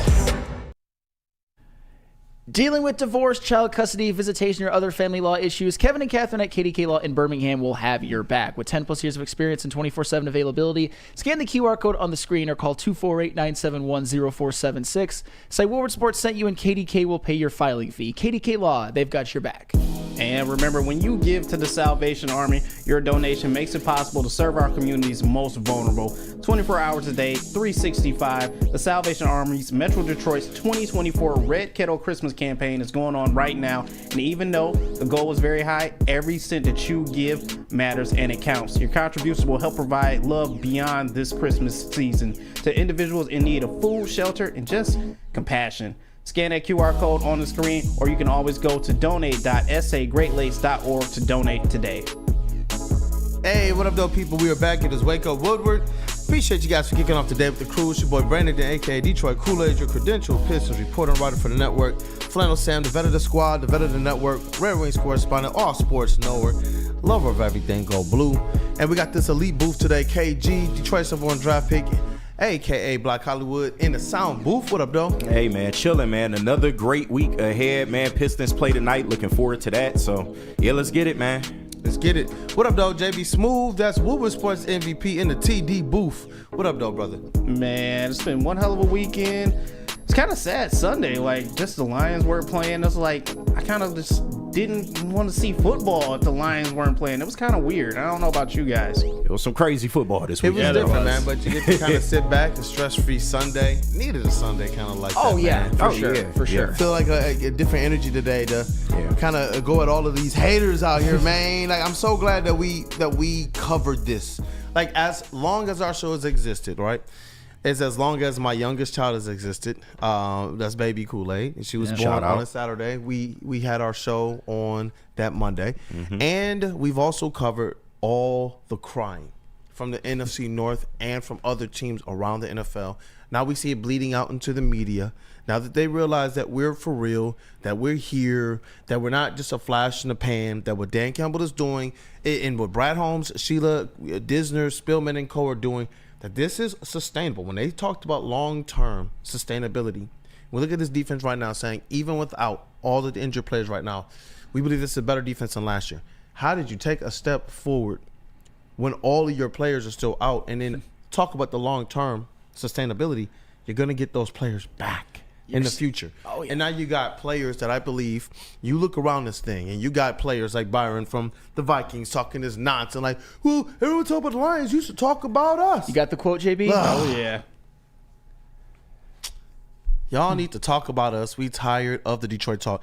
And this isn't the first time. This isn't the first time. He had some comments to say last week, so this was him just doubling down on this. And I don't even understand why. I get it. Put on for you. Talk about you. But I don't understand this notion of continuing to poke the lion. Yeah. I just don't get it. It has not fared well for anybody. For anybody. When we talk about the fact that they haven't lost back-to-back games, and even if there's a time that they do, scorched earth for all the teams after that. Because this team has proven to be for real on a level of aggression and physicality that all of the NFC North teams have cried about, including the Vikings. So to continue to do this, I don't know if it's just something where, again, these other teams in the division need that little blue pill, because when the Packers were talking, their record looked prettier. Just like the Vikings record looks prettier. But how does it look when you get swept by the Lions? It looks a little less prettier. So everybody got to pump themselves up because it's artificial. We got one team over here and symbolize, we'll have Dan Campbell symbolize it, walking around with the big stick. Nothing artificial here. The Honolulu Blue Kool-Aid, it just flows freely over here, bro. But when you're talking about these other squads, it seems like they're really taking this whole black and blue division. Hey, you know what? The blue part of it is like, hey, this is our appeal to make sure that we're jacked up to play against this Lions team who's going to come in here anyway and pummel us. It's like, stop crying and just prove it on the field already. That's where I'm at with this. Are the Lions as an organization or certain players or whoever's involved with them just psychological demons or something? That's what it seemed like. We and everybody hit. I'm dead serious about that, because you saw it with the Packers. You saw guys like Tucker Kraft and Xavier McKinney poke the bear for no reason whatsoever, and you saw what happened on the field. And now we're seeing it Kraft got punished. He did. And now we're seeing it with the Minnesota Vikings, because just even with this quote, you know, y'all need to talk about us. We're tired of hearing about Detroit. I would argue that the Vikings have been talked about in a way that is about right with how they've played this year. I mean, not from this station, because a lot of people disrespect the Vikings, but we're a Detroit sports station. What do you expect? We're talking about the national media has been giving the Vikings a lot of praise, and they do deserve praise. They are an 11-2 team, and even Byron Murphy, on a personal note, has 6 interceptions, which is tied for second in the NFL. Good job. You got another one. The Vikings got yet another win. Seriously, I'm not going to congratulate them, but they're making it harder on the Lions than I think we anticipated that the Vikings would be. However, if you want to be talked about like a division leader, then go into Minnesota in week 5 or 6 or whatever it is and get the win, because that was the first game when you were up 10-0. Well, that's the thing. That was the first game that the Lions played without Aiden Hutchinson. Zadarius Smith wasn't there. I would say that as a team, you couldn't even really blame them if they were a little bit demoralized. So the Vikings, from their perspective, that's probably a bad loss for them. That's the loss that is literally the difference between them leading the division and being the 5 seed. So yeah, the Minnesota Vikings, I'm sure it's got to be frustrating, being that they're in the NFC North, and if they were in the NFC West or the NFC South, they would be running away with the division, but it just is the way that it is. The Vikings are getting their praise, but the Lions deserve more and should get more, and if you want more than the Lions, win the division, which they won't, by the way. Because it's interesting that when we win the division, then all of a sudden they want to talk about us actually hanging that banner too. It's just like all y'all are doing are talking right now. That's it. That's it. That's why I like the energy right now. It's just like, oh, another one of these? wait, and then you double down. I was like, wait, where's? I don't even know, dude. And I was like, his name sounds familiar, and I had to go back and look, and it was like, oh. That's right. That was that guy in the locker room talking all of that. Man, y'all talking about the Lions too much. Like, y'all are crying for your attention. Right. I don't ever remember the Detroit Lions crying for the attention. I just remember them going out there and doing work, man, and punching teams in the nose and just going on to the next week and handling business. Like, that's what I remember. When people early on were talking about this isn't going to work and people were talking about fire Dan Campbell, he ain't the guy. They just continued the course. And as things started to rack up for them, game after game after game, especially after that second season, the second half of it, it was like, you know what? They're playing with some dogs. Go back and look at that roster, man. Mm-hmm. Go back and look at that roster. But you look at now, you're starting to put a little bit more talent on this thing to the point that they're able to sustain how many injuries? And you guys are really trying to poke this bear where they've proven that, no, we're not just treading water. We're still one of the best defenses in the NFL, even right now. This is what they want to. That's the line that they want to poke, KG. I mean, boy, if he don't get his Michael Jackson, they don't really care about us. Head ass out of here. Like, I'm tired of it, bro. Like, it's crazy when the Lions get good. How much people want to chirp up. Nobody was apologizing for us when we were the scum of the fucking earth. Where was y'all? Where was I? We could have easily been out here crying, man. Like. I'm sick of it. If you want to put it into the Lions narrative, come in the Ford Field or when we at your place, handle it. Like you have an opportunity twice a year to beat this team, and to this point, you have not done it. And don't get me wrong, Minnesota's having a great year, but historically, why people don't talk about the Minnesota Vikings is because why? They always effing flame out. Hey. Always. Name a time where they didn't flame out. No, they always flame out. And if you want like a little history lesson on the Minnesota Vikings, you guys already know this because we're Lions fans. When it comes to regular season success, even when it comes to certain levels of the playoff success, they've had a lot of wins, a lot of really good seasons. But if you go back to the 70s when they went to 4 Super Bowls, they not only lost all Super Bowls, they got blown the F out in every single one of them. Mm-hmm. Every single year, they decided to play their worst game of the season in the Super Bowl. And I'll tell you what, I've been more complimentary of the Vikings than most at this network because 11-2, you don't get that by accident, and they've got talent all across the board, and we know that. But they had an opportunity to take the division from the Lions. They had an opportunity in which the Lions were fresh off Aiden Hutchinson being out, and they didn't do it. People were picking them. And honestly, I don't even logically, I almost picked them until at the very end where I'm like, Lions by 2. But at the time, you know, if I'm a Vikings fan, I'm feeling pretty good about that matchup. And now they're facing the prospect of getting swept by the Lions. I ultimately think that's what ends up happening. Look, man, because when we talk about the dogs on that defensive line, especially, man, Zadarius Smith, Ali McNeil, you know, I don't know what they're expecting. These guys eat. That's just what they do. And everybody who stepped up after them, they eat. Every week that Muhammad plays and he gets some snaps, I expect to see his name right in the mix. And what do we do every single time? They give him some minutes and he's right up there. Yep. We up here talking about O'Connor. Think about this. That's what I'm saying. Like, and if these guys think that think about it, like the guys like O'Connor and Muhammad who are not just playing just for a ring. They're playing to make sure the Lions can win. But these guys are trying to be noticed. These guys want their next contract. You're trying to poke those guys as well. Pause. That's what doesn't make sense. That's what I'm saying. Like these guys are already rabid dogs. They're already like, yo, they let us off the leash. They were sitting back looking at James Houston get opportunities. Some of these guys weren't even here. Mm-hmm. Some of these people were sitting back waiting for an opportunity to prove. These are the guys you want to rile up.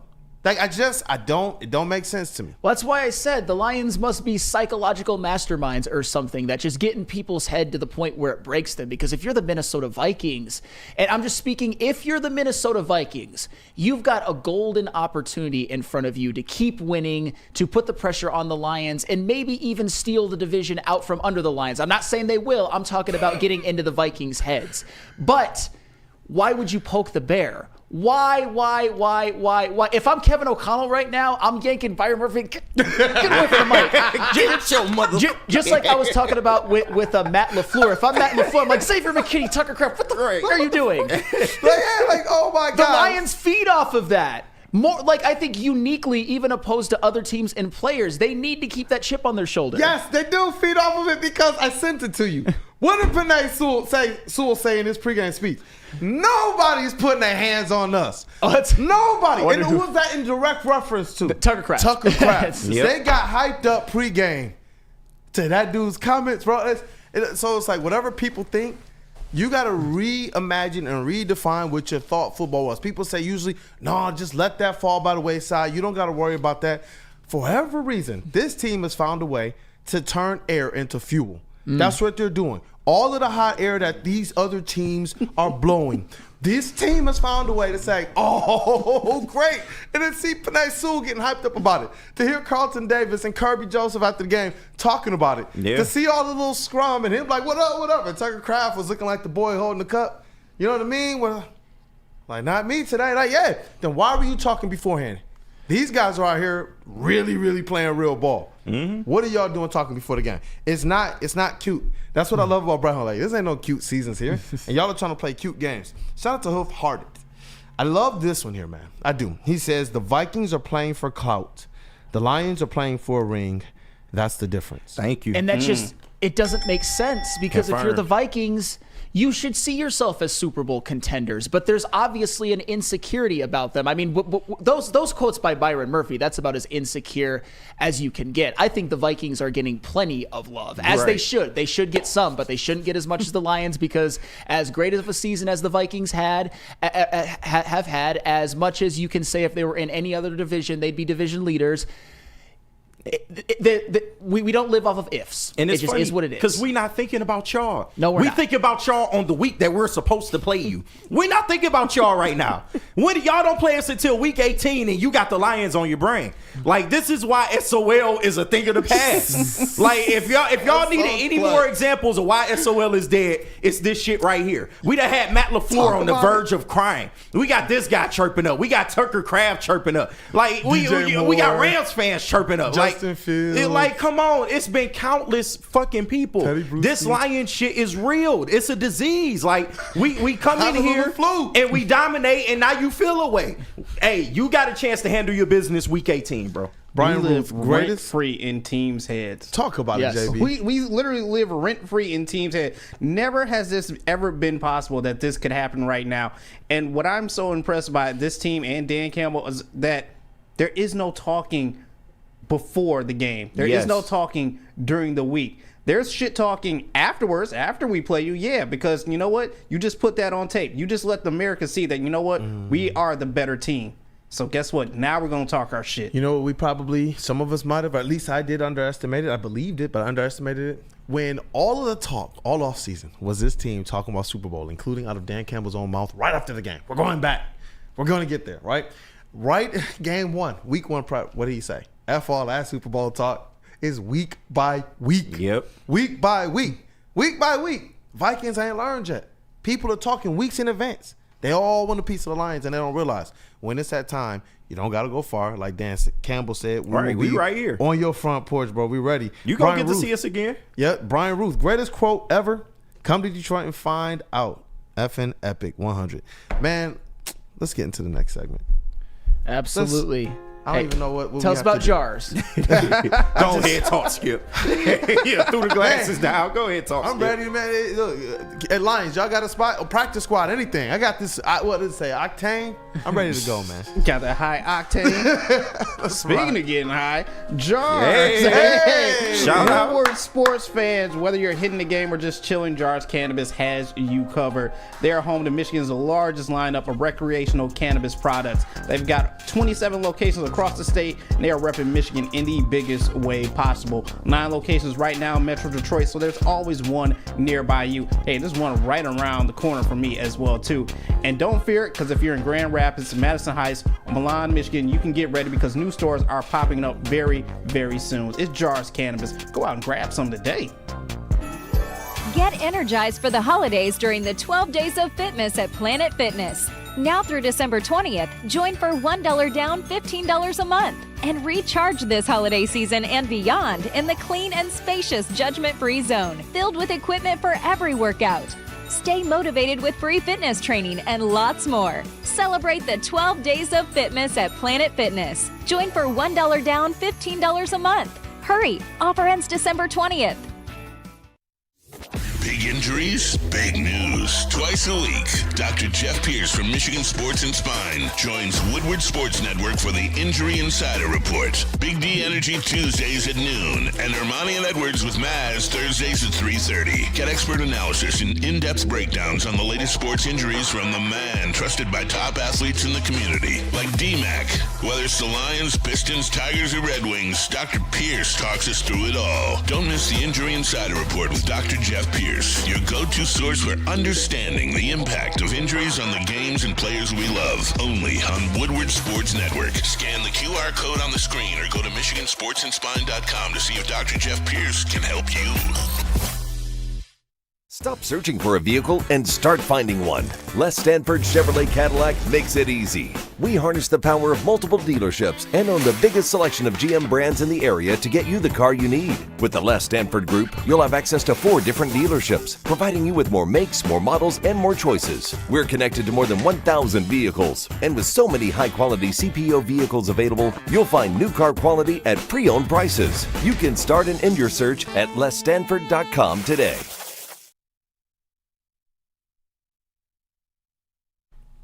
Fuel your Lions fandom with the perfect cup and become a subscriber of Sabbath Coffee Roasters. Whether you're gearing up for a big game or savoring a quiet morning, Sabbath Coffee Roasters has you covered. With a fresh, locally roasted specialty coffee delivered right to your door, so they're treating you right. All you got to do, head to www.sabbathcoffeeroasters.com. Use code Woodward. Hey, so Woodward Sports is treating you right. Use code Woodward to get 25% off your first subscription order. Awake and unwind, support local, and enjoy game day right with Sabbath Coffee Roasters.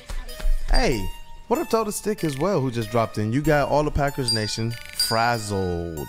Oh my word. You're raising money for Packers fans. Help get their franchise back. They're out in their shanties smoking meth. Eating cheese and smoking meth. Hey, you know what? I don't know if the people here know, but you broke Packers fans. Yeah, all of them. All of them. All of them. You posted something that is now 1 million views. No. 2 million. No. 3 million views? 3 million. How many people can they get into their stadium over a course of a year? Well, that's about half the box. Well, if you look, the population of Green Bay is 105,000 people. Yeah. So that means these dudes were hate watching this in their mother's shanty in the basement while they hit the little crack pipes. Because there's nothing up there. Like, if you ever been to Wisconsin, it's horrible. It's like the Siberian desert. So Milwaukee okay, but besides that, you know what? We gotta let the people in there. You got the video, JB? Oh, you got the video? Wait, what video are we talking about? His stick breaking Packers land. Give me a second. We will get that on my queued Twitter. up. Yeah, we will. Get that I honestly didn't know it was gonna be like that though. It went crazy. I'm seeing now their media is quoting you. Oh shit! I'm serious. They're sharing. I hope I'm in their fucking locker room. That's where I hope. I hope Xavier McKinney has a little picture of me or Tucker Kraft because he ain't throwing hands with Kirby, but I think he's got a shot with me. Like that's what he's up to. I do want your perspective why he's getting this ready because we talked about it this morning. It seems like from media, past players, current players, people just want to take these weird shots, and it seems like they're either out of touch with the Lions or they just believe that the Lions are going to fall off, some type of flash in the pan or something. Just your perspective on why are people still taking shots at the Lions who are continuing to show, bro, we fold that up. That's what we deal with. If we were garbage men, that's what we throw into our truck. You got to understand the beauty of it, man. If you watch post-game shows from last year, I warned people. I'm like, we have about a year and a half of being the fun, likable losers, right? Oh, the Lions are finally doing well, and you could cheer for a team like that. But when we start taking your bitch, we start taking the division, then all of a sudden, oh my God, these guys are preventing us from being the leaders of the division. Oh my God, these guys have swept us this season. Now you're a villain, which Brad Holmes has owned because he knew he foresaw what was coming. But the beauty part of it When is Detroit sports teams most successful? When they're the villain. When we're a villain, right? Yeah, right. Bad boys, right? 04 Pistons spoiled the party.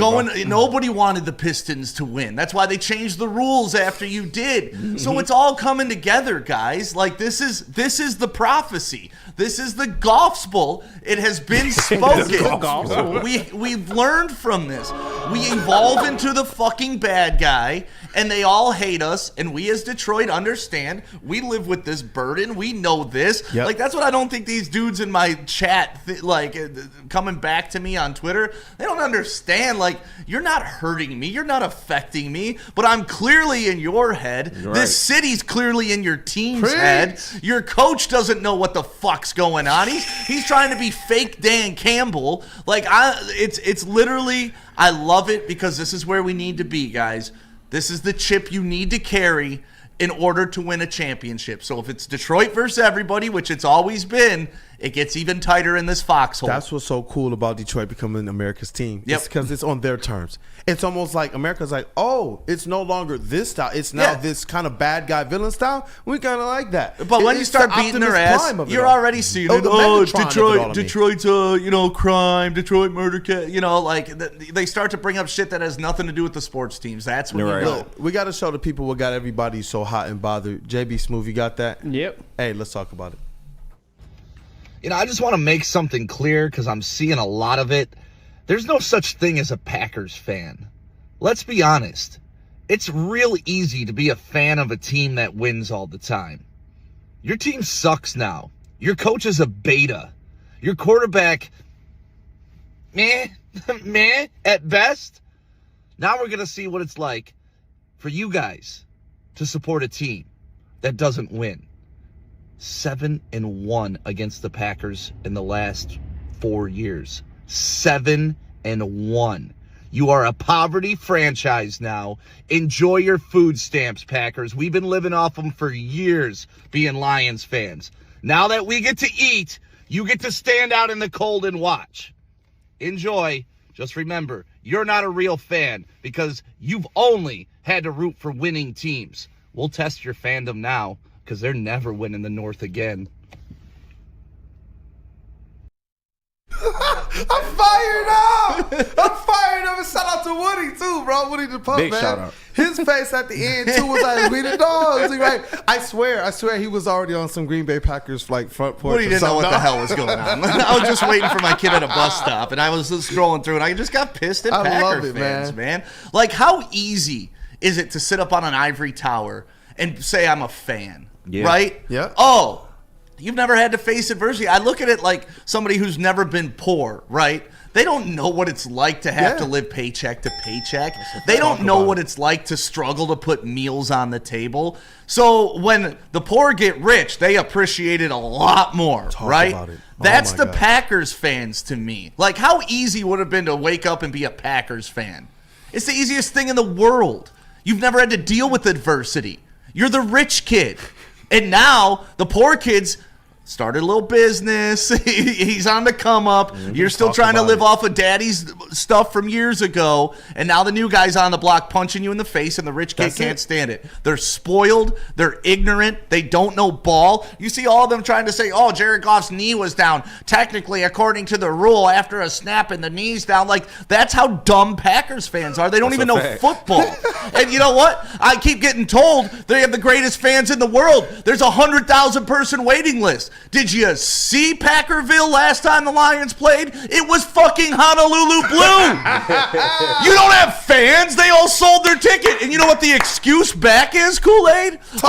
They're old season ticket holders. They live a couple hours away. They don't feel like driving. You know what that says to me? You're not a fan if you don't feel like driving 8 times a year. 8 times a year. I'm not saying go to 81 games like football, baseball, but 8 times a year. So you're telling me you have super fans, but they all sell their tickets to Lions fans? But you know what? They'll show up when you put the post out that you did. How many?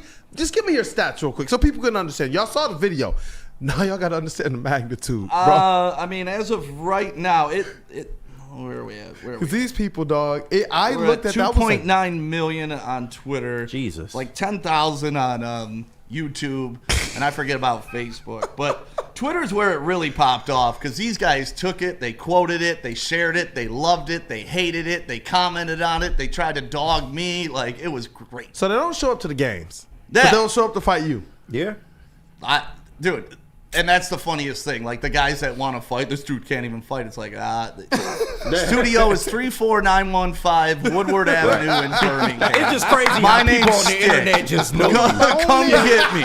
People on the internet just swear they know you up and down. Yeah, come see about me. Like, okay. Pull up on me.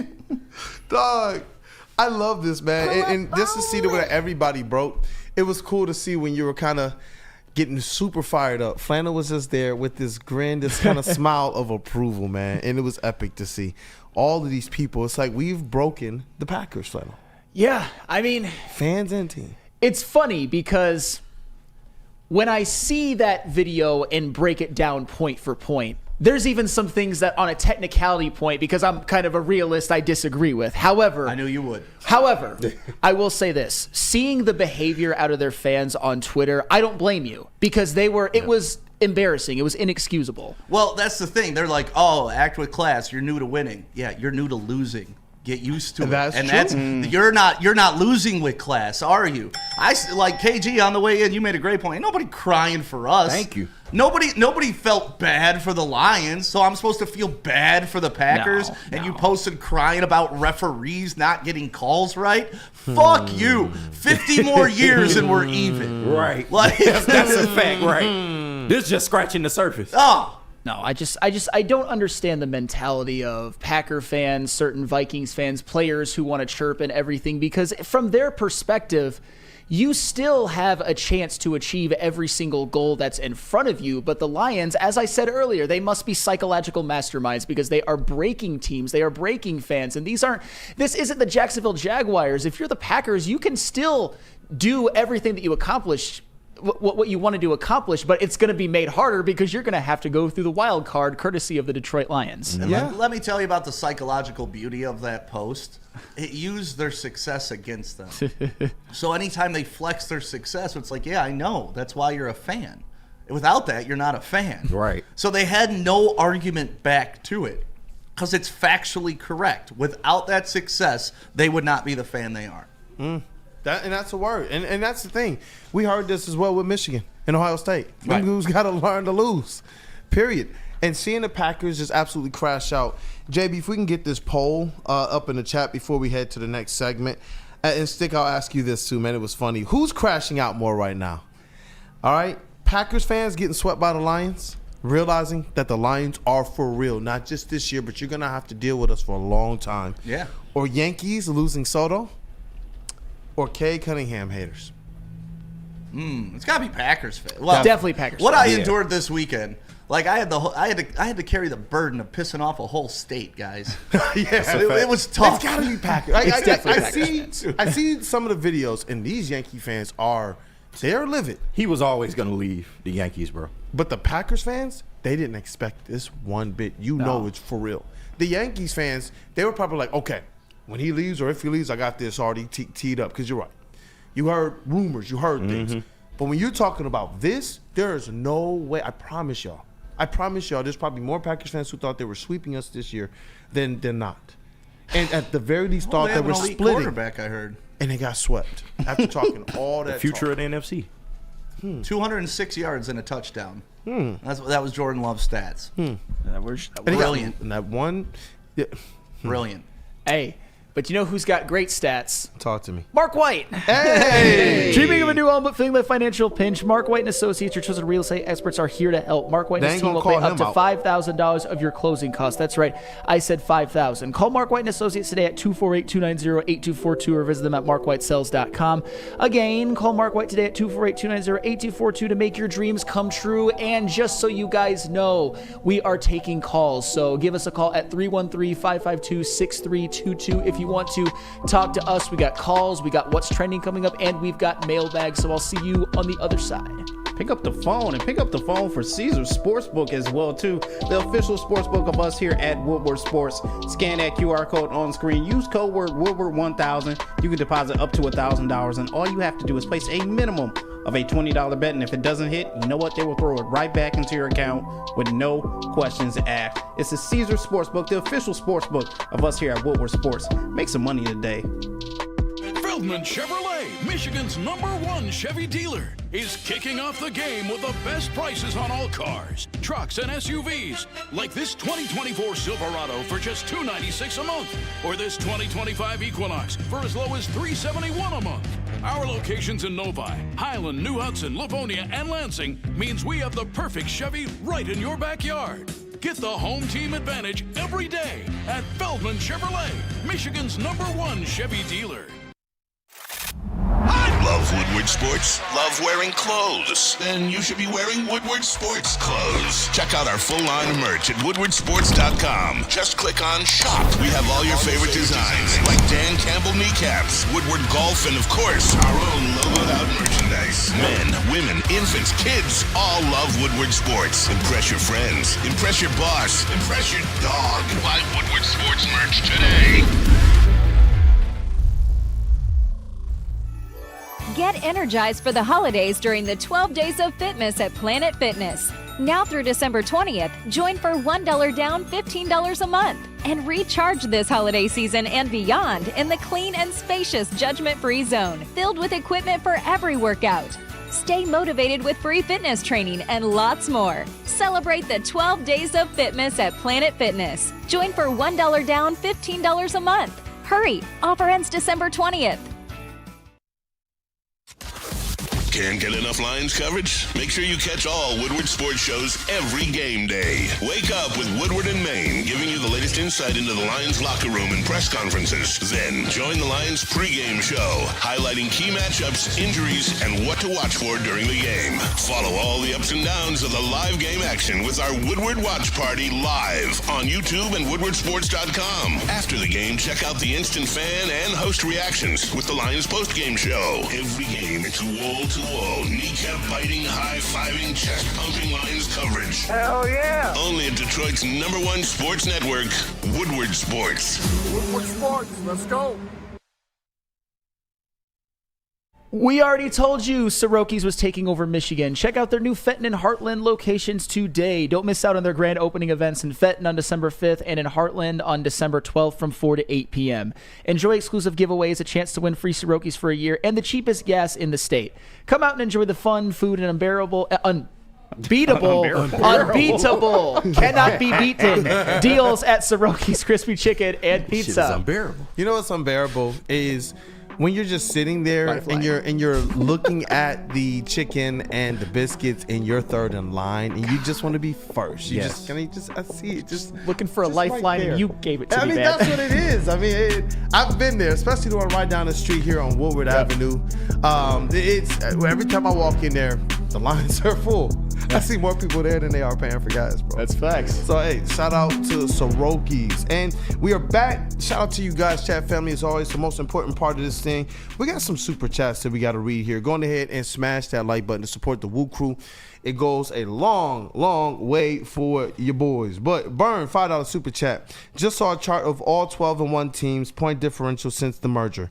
Chiefs are the worst ever, but the Lions are on par with the 1984 49ers. We real. Yeah. Shout out to Burn. No, the Lions could end up being a historically great team if they can close it out and win a Super Bowl. Just especially the way they keep winning despite all the injuries. And yeah, as I kind of foresaw with the Chiefs when I was doing my rankings, it doesn't matter who you are. They're going to beat you by 2 or 3, whether it's the Panthers or whether it's a good team like the Ravens or the Chargers. They're going to beat you by just the slimmest of margins. Because there's those coaches like Andy Reid who have proven to understand how to manage the game effectively, how to put their teams in position to know, hey, we're going to have the ball last. And typically, if you have the ball last, you're going to win. Whether you like it or not, that last drive by KC was a masterclass in a 4-minute drive. It's just their kicker almost blew it for him. But because it's the Chiefs, it doinks and then goes in. Chiefs smash, man. Hey, the good guys, 199 super chat. He's saying that the Packers and the Vikings and these guys that are crying. I know the Bears are, but I just don't even care. I can't even hear them all the way down there. 4-9. He says that they are lionized. Yeah. Remember when Lion Eyes used to mean something real different? It used to be something real different. Hey, Freddie Felt 313, $5 super chat. I'm coming to Hayes Social for the Lions-Bears game on December 22nd. Let's go. Bro, that's a Christmas present, man. Speak. He says, random question for Stick. What phone do you have? I'm bringing you Xmas gift for you. Oh, you know what? Yeah, we got it. We'll get Stick back We'll here. get, I know we got him on the line. Yeah, I was about to say, speaking of the devil, we got him on. A couple more super chats to get to here because I realized we missed some today. You guys have been on one, especially you, Dante151. I know we missed a $20 one earlier in the show. We were hot today. I didn't even know we were going to get that hot. When I saw the show sheet put together, the back wall and such, I was like, oh, man, I started taking notes. I came in and told Phantom, bro, I got things to say today. Yeah, you do. But Dante151, $4.99 super chat. Want to know what's funny? There are 6 AFC teams eliminated from the playoffs and only one NFC team eliminated from the playoffs, and it's the Giants. LOL. And the last super chat here, Ed O'Neill, $4.99 super chat.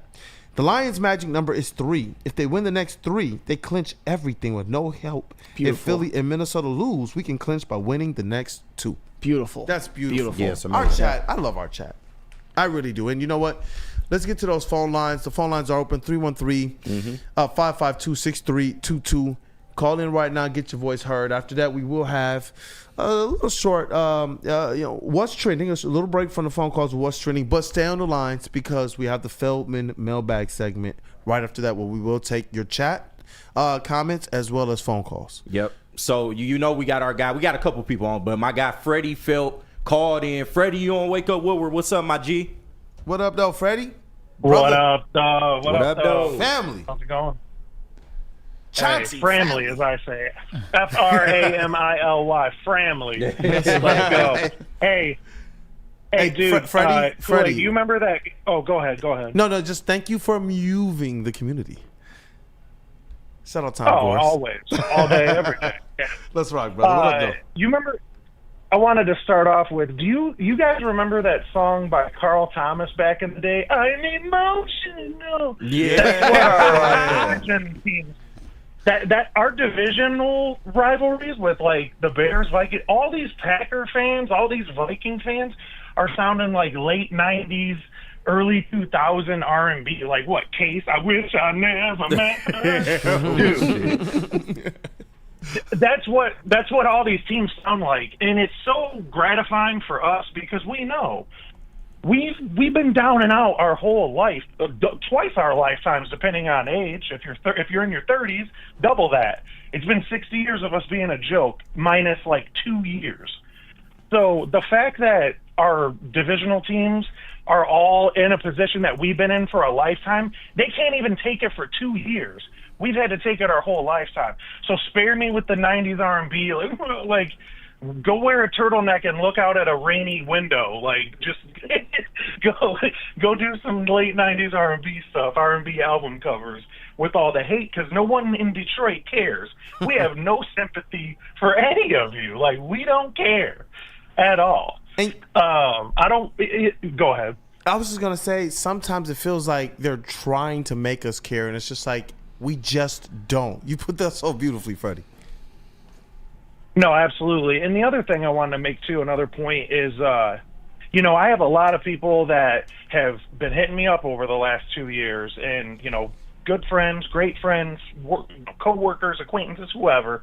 They all want to show the love for the Lions. They all want to show me that they're supporting and, hey, man, my team's out of it, so, like, I'm rooting for you. And it seems so cold on my end that I have a certain, like, brash stance on it. But I don't want anybody's support. I don't want any outsider support. And I flat out tell, like, I appreciate it, but I don't want the support and don't need this. This is all about this. It's about us. I went to the Colts game. I was down in the end zone. I got yelled at by security for my all grit flag and my signs. But the one sign that I had, and I don't know if you guys remember this, it says, "We're not America's team. We're Detroit's team." And that's just how I feel about it. Can you imagine, like, if the meme era was back in the 90s? Oh, man. Like when I was growing up? Dude, there would be crying Jordan faces on, like, Scott Mitchell and Joe Kittle. It would have been ruthless. But, like, just this, like I said, the fact that we're seeing all, like, the stars are aligning, fellas. Yeah. Do you realize this? Like, and I said it in the chat, and I want Stick to know this personally. That Packers quote by Stick in that video of him just randomly picking up his kid, which is amazing. You're right. That is the single greatest Detroit sports quote ever, in my opinion, because it voices 30-plus years of frustration and, like, what was it, a 2-minute rant. Couldn't have been summed up perfectly. That is how we feel right now, and the stars are aligning. The almighty Packers, who have run this conference for 30 years, are crying. Their coach is crying on the sideline. You have talking head people crying about how we're winning. They're mad that we're winning. They hate that they're crying about the fashion that we are pulling these games out. You don't hear Tedy Bruschi whining about Kansas City's idiot, women should be in the kitchen kicker, doinking kicks in the field goal. It through the uprights. You don't hear them roasting the Chiefs for having the most boring offense in the league. They don't. You don't hear any of that chatter from them, but they're going to see. Like the famous quote, "Come to Detroit and find out." Yeah. And that's what we're about right now. The stars are aligning. The talking head shows hate us. Our rivals hate us. Ooh, bask in it, like Terry Crews says in White Chick. Yeah. Basking in the ambience. Basking in the ambiance. So, stars are aligning. I'm out, but real quick, if you can find out what, like, phone make model, what phone Stick has, I got a Christmas gift that it's right up his alley, and I know he's going to appreciate it. I'm going to bring it up to his social for the Bears-Lions game. Hey, so, you can get that to me. We'll Hit me get up. that to you, Freddie. Let me know. Shout out to you, Freddie. Yeah, we'll get that to you. One pride, fellas. I'm out. Yes, one sir. pride. Great One call pride, as Vic. always. He's one of the legendary ones. He's been supporting the network from its inception. I know we got more callers on. We're going to take one more, and then we're going to go to what's trending, and then we're going to go right back to the phone call. So Right. if you're on the line, stay on the line. If you want to get your spot, definitely call, and we might have 1 or 2 slots open. Yeah, we got 2 slots open right now. go. Franklin, hold the line until after what's trending. We're going to get to you. But yeah. right now, I got my boy Jason Kenyon calling all the way from Oklahoma. Hey. So, Jason, you on Wake Up Woodward, bro. What's up with you? What up, though? Hey, what's up? What's up, everybody? Thank you for calling in, man. Yeah, it's just the greatest thing in the world. I grew up in northern Michigan. I graduated from Ithaca and got the lion tattoo on my shoulder when they were bad. Die hard. Hey, it's Looking paying up off to now. Eric, oh man, it's crazy. But the biggest thing is I love what Stick did with the video, waiting for his kid. If it's got all them messed up and mad good, they deserve it. We finally getting ours. And that's all that matters. It makes me want to come back up because I was invited to Oklahoma being a pro Cowboy. Hmm. And got to ride at the Palace, compete there quite a few times. Greatest thing in the world. I'd love to come back. You should, man. Now's the time. I love to hear that as Perfect well. time. Like, even the gentleman that we were with last week at Hayes Social, who Yeah, came up yeah. from Texas, Kevin. man. Yep, Kevin from Texas. Yeah, that was such a dope experience because it's not just a connection we have with the chat family, but the platform, the enthusiasm, the reach that they're saying this is able to provide while the Lions are also going out here and doing something we've never seen. And so it was cool to be able to kind of have that mix and see so many people that are able to experience what the Detroit Lions are doing right now because, like you stated, a lot of us are those type of diehards that would get a tattoo of the Lions. A lot of us wore our jerseys. A lot of us still defended them even during bad years. Like, you know, we know what it's been like being Detroit Lions fans, and to be able to have this now and to be able to hear from other fans as well, like yourself, Jason, man, it fires me up, man, for lack of a better phrase. Yeah, well, the craziest thing is that over the years, I've been coming around where in eastern Oklahoma and western Arkansas, there's been people that are Lions fans that I run into. It's crazy. We everywhere, man. And this was before they got good. Man, dog. It's amazing. It's amazing. I love it. And you know what, Jason? Thank you for the call. We appreciate all of you guys. If you're on the line, stay on the line. We'll 42 years old. Hey, if you ever been a Lion fan my whole life. Hey, big facts. If you ever come back to the city, bro, let us know, man. You might be able to meet up with us at one of these social Lions game day events. So let us know, man. We'll make sure we take care of you guys. I definitely love. Oh, I think we lost him. Hey, you know what? Go Lions. Thank you, Jason. We appreciate you, bro. Do we need to talk about some of our friends before we get into what's trending, or do we just jump right in? Yeah, we can take a short little break. Watch Party and Dr. Pierce. Hey, dope. That's me. And we were just talking about it. Hayes Social in Shelby Township is where the New Holland Brewing Company Watch Party, hosted by the heavyweights and other Woodward sports personalities, as well as a post-game show right after the game hosted by Stick and Anson. It's all going down there. All of the sponsors are in the building, and you guys are going to get a taste of everything that is going down, especially that Soroki's. I'm telling you guys. So if you got wonders, questions, or anything, show up to Hayes Social. It's the place to be. If you're not at the game, the best place to experience it is right there, man. All the biggest plays, all of the ups and downs of the heavyweights and the rest of us, we got it covered, and your reactions are included in what goes to socials, and it goes viral, man. It is epic to be able to have this experience with you guys. And then right after that, instant analysis with the post-game show with Stick and Anson, and we get you involved there as well. If you're there, we'll give you the mic, we put you on camera, you get to say your say. If not, then call in, and we'll make sure that you get to talk your talk on the Woodward Sports post-game show right after the Lions game. All of this is brought to you by Tangerine Space Machine, Tully your local long drink, 1800 Tequila, Soroki's, and Sabbath Coffee. And then attention sports fans, don't miss out on expert sports injury insights with Dr. Jeff Pierce of Michigan Sports and Spine. Join Dr. Pierce every Tuesday during Big D Energy, every Thursday on Ermanni and Edwards, where he's offering top-notch injury advice. So you guys got to trust the guy that D-Mac trusts. Dr. Jeff Pierce is here to keep you in the game and performing at your best. For more information, visit MichiganSportsandSpine.com or call 248-426-9944. Stop searching for a vehicle and start finding one. Les Stanford Chevrolet Cadillac makes it easy. We harness the power of multiple dealerships and own the biggest selection of GM brands in the area to get you the car you need. With the Les Stanford Group, you'll have access to 4 different dealerships, providing you with more makes, more models, and more choices. We're connected to more than 1,000 vehicles. And with so many high-quality CPO vehicles available, you'll find new car quality at pre-owned prices. You can start and end your search at lesstanford.com today. The bad boys from the NFL are here. Your 2024 Detroit Lions are the hardest hitting, highest flying, trickiest playing, grittiest team in the NFL. A dominant team. Get all your coverage of your favorite team right here in your favorite network, Woodward Sports.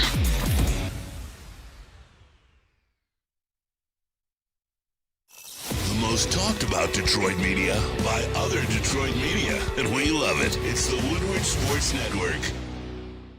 Walk into any Lady Jane's Haircuts for Men today. Open 7 days a week. Sit back, relax, and enjoy precision haircut, scalp massage, hot leather neck shave, and hot towel treatment from one of our talented stylists.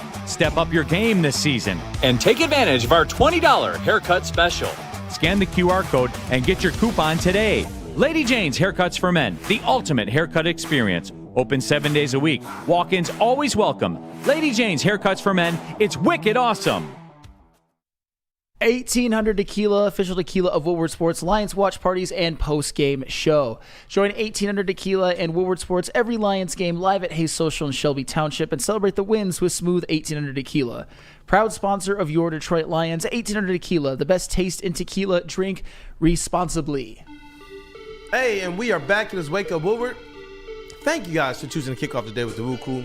If you haven't gotten the opportunity to, please go ahead and smash that like button to support Wake Up Woodward and all of Woodward Sports. Stay tapped in with all the other shows as well. If you've called in, sit tight. We're going to get to you right after What's Trending with JB Smoove. It's time to spark up Word to Jars. Let's go. And now it's time for the most electrifying segment on the internet. Bum, bum, bum. It's What's Trending with JB. Live on Wake Up Woodward. Oh my God, it's him, JB Smoove. Let's rock, homie. Oh my God. Oh, you guys are wild. You guys are definitely wild. I got some good news for you guys, especially you, Kool-Aid. Did you know yesterday Bronny James got his first dunk? Word. Oh, man. Yeah, check this out. Bronny James. Let me see here. Oh, in the NBA game. Shout out. What? Look at that. Look at that. Just threw it down there. Can you believe that, man? Damn, man. You know my humor. Ronnie James just throwing it down. Ronnie James with the anthetic Whoa! slam. That's fire. That should be everywhere. Top 10 everywhere, man. Shout out to Bronny James. Shout out to Bronny James. But, you know, that boy's still getting NBA minutes? It's still crazy. somehow, that some way. nepotism, a motherfucker, ain't it? Hey, shout out LeBron, man. Get your kids a bag, man. I don't care if you're good or not. Get your kid a bag. I'm taking notes. Yeah. As y'all know, you might have heard before I got 4 of them things. Right. Oh, yeah. Hey, gotta do what you gotta do, man. Gotta do what you gotta do. But you know the old saying that, you know, when you stay ready, you don't gotta get ready. That's and a that fact. applies here.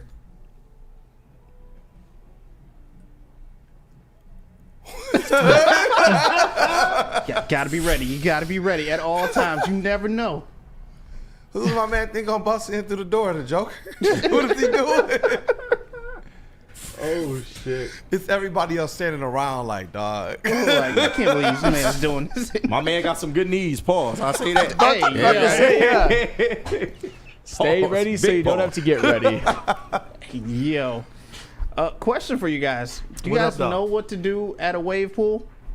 Chill. A wave pool? Chill out. I don't. They got a wave pool up at Adventure Theme Park, the Michigan Adventure Park. They got one of those up there, I think.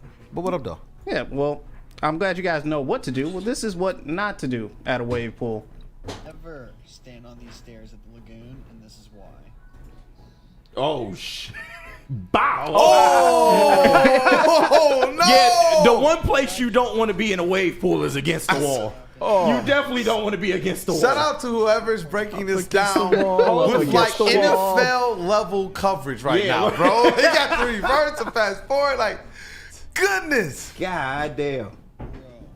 Go on. Just Bro. go on. I know that had to feel great. He Why look you like- look like Stick a little bit though? Just That gotta look gotta like stick. Just a little bit. My man look like he got hit with a Hadouken. Right. Hadouken! Yep. Water wins yet again. Unbelievable. And finally, I will end what's trending with this, just because it's a show both me and Flannel have in common. And it's a little bit of old news, but I still got to mention it anyway. Friday Night Lights is coming back with a reboot. Word. Yeah. Hey. Friday Night Lights will be returning. Same universe but new characters. Okay. Huh. I'm not mad at that. What do I you guys can't wait, think? Flannel? man. I like that universe. Flannel, I like give us your I like take. The feel. I like because the look of it. I fell off of the TV show after like the second season, but I mean, explain. I've got very What? strong feelings about the TV show, but a shout out Smash Williams. I know you're in the NFL somewhere or something. No, but It's in the same universe. So. they did Jason Street so dirty, man. Yeah. Oh, they said that last guy was Tucker Craft. I'm not mad at it though. That's That was the rough. Blue Wave, and that was Tucker Craft. I get it now. That's rough. That's rough. But that's it for what's trending, you guys. Let's take some of these phone calls, man. Hey, great job as always, JB Smoove. Dog, let's definitely make sure that those are in the social ones this week. Oh, those for sure. are great. Gotta tell you about Feldman, because it's also taking calls and the Feldman Mailbag. Since 1996, Feldman Automotive has been driven to provide a fast, convenient, and first-class car buying experience called the Feldman Advantage. With 18 locations, there's a Feldman dealership in your backyard. Visit FeldmanAuto.com to find the location nearest you. Feldman Chevrolet, Detroit's #1 Chevy dealer. Man, I'm sitting here looking already, and I see there is a Feldman one that I want to be able to read before we get over to these phone lines. So definitely get your Feldman mailbag questions into this chat. Jerry Alexander, Feldman mailbag. Do you guys think Michigan should give Jason Garrett a call for the open offensive coordinator position? Jason Garrett. What? You mean my man Stooge, fucking the Cowboys, Jerry Jones. Yeah. Jerry Jones is Stooge. No, I'm good on that, man. But Jason Garrett, nobody knew how to clap on the sidelines during an 8-8 season better than Jason Garrett. Man, I'm so glad he finished that. He said, hey, you mean my dog who just be Stooge effing? Like, wait, what? Right. We don't need him here. Good on Jason Garrett. Yeah. Hey, Joshua McKenzie, Feldman Mailbag from London, England. Hey. Shout out to you from across the pond. If the Lions beat the Bills in a shootout, would you feel better or worse about the rest of the season? If they win against the Bills, I'm feeling great. Oh, man. Better, for sure. Better. I don't think I'll feel worse if they lose, but if they win, definitely better. Yeah. Definitely. It's a like no lose situation. Yeah. Like if we lose, it's cool. It's an AFC opponent. It doesn't really affect what we trying to do in the NFC. So it is what it is, man. But I will say it may determine who the MVP is. So just saying. Just saying. Jeff Lee, Lions would have beaten San Francisco in the championship last year with KOC or LaFleur as head coach. MCDC is too dumb. Having, what does he say? I guess this is just a guy that's just trying to hate on the Lions. Oh, yeah. Yeah. And I wanted to bring, because I like to make sure that there's some contrarian perspective out there as well. Yeah. And Have fun with that. Yeah, but that's what I'm saying. Is like, I know we talked a lot about that today, but it's just the notion that Dan Campbell is dumb. I think that this is what's frustrating the teams to the tune that we are. Yeah. This is not just, we swept them this year and split last year. This is 7-1, and you were lucky last year to get that one. You were facing a depleted defense that was worse than what we have right now that's depleted again. Like, that's what I'm saying. It's like, bro, and y'all are crying. I think people are just, they don't know how to deal with it. You look at your calendar, and if all you see is doom in the future, what you going to do but complain? Nothing. Well, beat us on the field, but you can't. Thank you. Line them up or shut up. Line them up. Hey, you know what? Feldman Mailbag, Jordan from MI. If Goff wins us a Super Bowl or MVP, will he be considered the Lions' best quarterback ever? Yes. No, without a doubt. Yeah. Ooh, this is a good one. Tommy K, Mailbag. Who would you rather face in the playoffs, Packers or Vikings? Either one. Don't matter. Neither one phases me. I'm going to go Packers. I want to beat them 3 times in the season. Packers. Yep, that was going to be my rationale. Beat this. I really want them to be the ones we beat 3 times in the season. I'm hoping, and I believe the Lions have a good opportunity to sweep the NFC North. But you're talking about the Packers, who have just, their fans have been insufferable. Their players are starting to become insufferable. Mm-hmm. Like, LaFleur is a good coach, and I can't even just be like, tip the cap to the guy, because it's just like, I see her face, and it's punchable. It's punchable for sure. I don't like his hair. I don't like the way he Most stands. punchable face. Like, it just is what it is, man. But it is. Hey, let's get to some of those phone calls. Hey, we got my guy Franklin on the line who was holding throughout the break. Franklin, you on Wake Up Woodward, bro? What's up? Hey, shout out Franklin. What up, though? What up, though? What up, though, Franklin? Hey, what up, though? Hey, I'm native Detroiter. I'm living here in the DMV, which is DC, Maryland, and Virginia area. Hey, I used to live out there. Oh, okay. All right. That's all right. Sorry to hear that. But I'm kidding. But on a real see, here's the thing, man. I wanted to come on, and I'm so glad I found your show, man. I've been on YouTube and looking at clips and everything, and I'm Detroit fan since birth. But I just had to tell this story. Like, how we are getting so much attention now because we're killing everybody. And now let the hating begin. Me living here in the D.C. area, yesterday, I have my leather Detroit Lions coat on because it is cold here, and I have my leather Detroit Lions coat on. And this guy, he's a Washington Commanders fan, had the nerve to come to me and said, "Y'all don't want to see us." I was like, "Excuse me?" And I was like, "Y'all don't want to see us." I was like, Sir, I'm proud that you are a big fan of your football team. Hey, kudos to that. But let's get realistic, sir. Y'all couldn't even beat the Cowboys, and we blew them out. That's a fact. So we want to see you 7 times a day, 14 times on Sunday. You cannot mess with us, bro. You couldn't have beat the Cowboys. And I was here. I lived down the street from the Commander's Field, and I saw all the tears walking up the street, going back to the metro station so they can all ride back, all the tears because they lost to the Cowboys. I say, bro, you don't want to see us. So let's end this conversation. Yeah, with a rookie quarterback too. I mean, he's been great. Don't get me wrong. He has been great for a rookie, but overall, they not ready yet, man. There's still a lot missing from that team, and they don't want to see an experienced unit like the Lions. I mean, let's just be real about it. Yeah, and he always talking about how I didn't care, but I just had to put him in this place. No, because a lot of people like, "Oh, Lions doing the thing." Yeah, like, Lions, y'all doing y'all thing. Yeah, I appreciate that, man. But we've been doing our thing for a long time. Y'all just now waking up to it. There it is. Facts. That's a bar. And you know what? Shout out to you for doing that good work out there in the DMV area. That's where I played my college ball. And when I was out there, I got the opportunity to work with Chris Paul, the comedian, and Huggy Lowdown, the comedian, with the Tom Joyner Morning Show. And I'm going to try and get JB this before the end of the show, or maybe we'll play it tomorrow. And we got the opportunity. This is when the Lions were trash, and I was still out there like waving the flag. I did not care. I got opportunity to be their producer behind the scenes for some of their songs. And he would do, if people know the DMV area, Chris Paul was notorious for his Red Skins at the time, now the Commanders, mixtapes. He blew up off of this stuff. And I made a bet with him. I said, bro, you don't be putting me on those songs. If the Lions beat y'all got to put me on the next one. And it was like no chance that they were, but I was like, nah, they're going to get y'all. They're going to get y'all. And they won.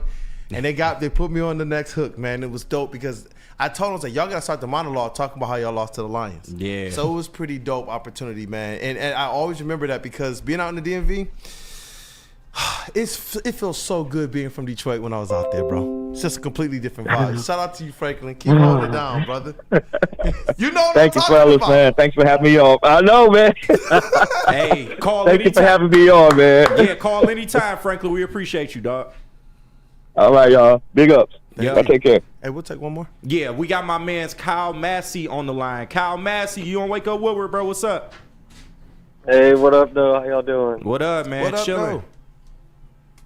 Man, I don't even know what I wanted to get on here and say. Just, man. Hey, look, Coldwater, Michigan, born and raised, lifelong fan. Shout I live out. down here in Southeast Texas now for about 20 years, so I'm holding it down. It's all these Texans and Cowboys fans, you know. Yeah, I know that's bad. Sorry. Yeah, you know, I work with them every day, all that. Actually, my boss at the last job I had was a Bears fan, ironically. Wow.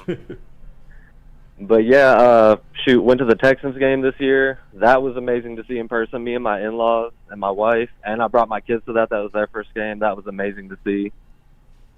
And man, like, what a ride this is we're on. I don't even know what to say, but like, this is so fun to experience with everybody. Like, we all knew this was coming, you know, and Yeah. and it finally is like it's ripened and it's happened. We all hoped and prayed for it, but it's like it's more than that. Like, I knew it was coming. Like, you know what I mean?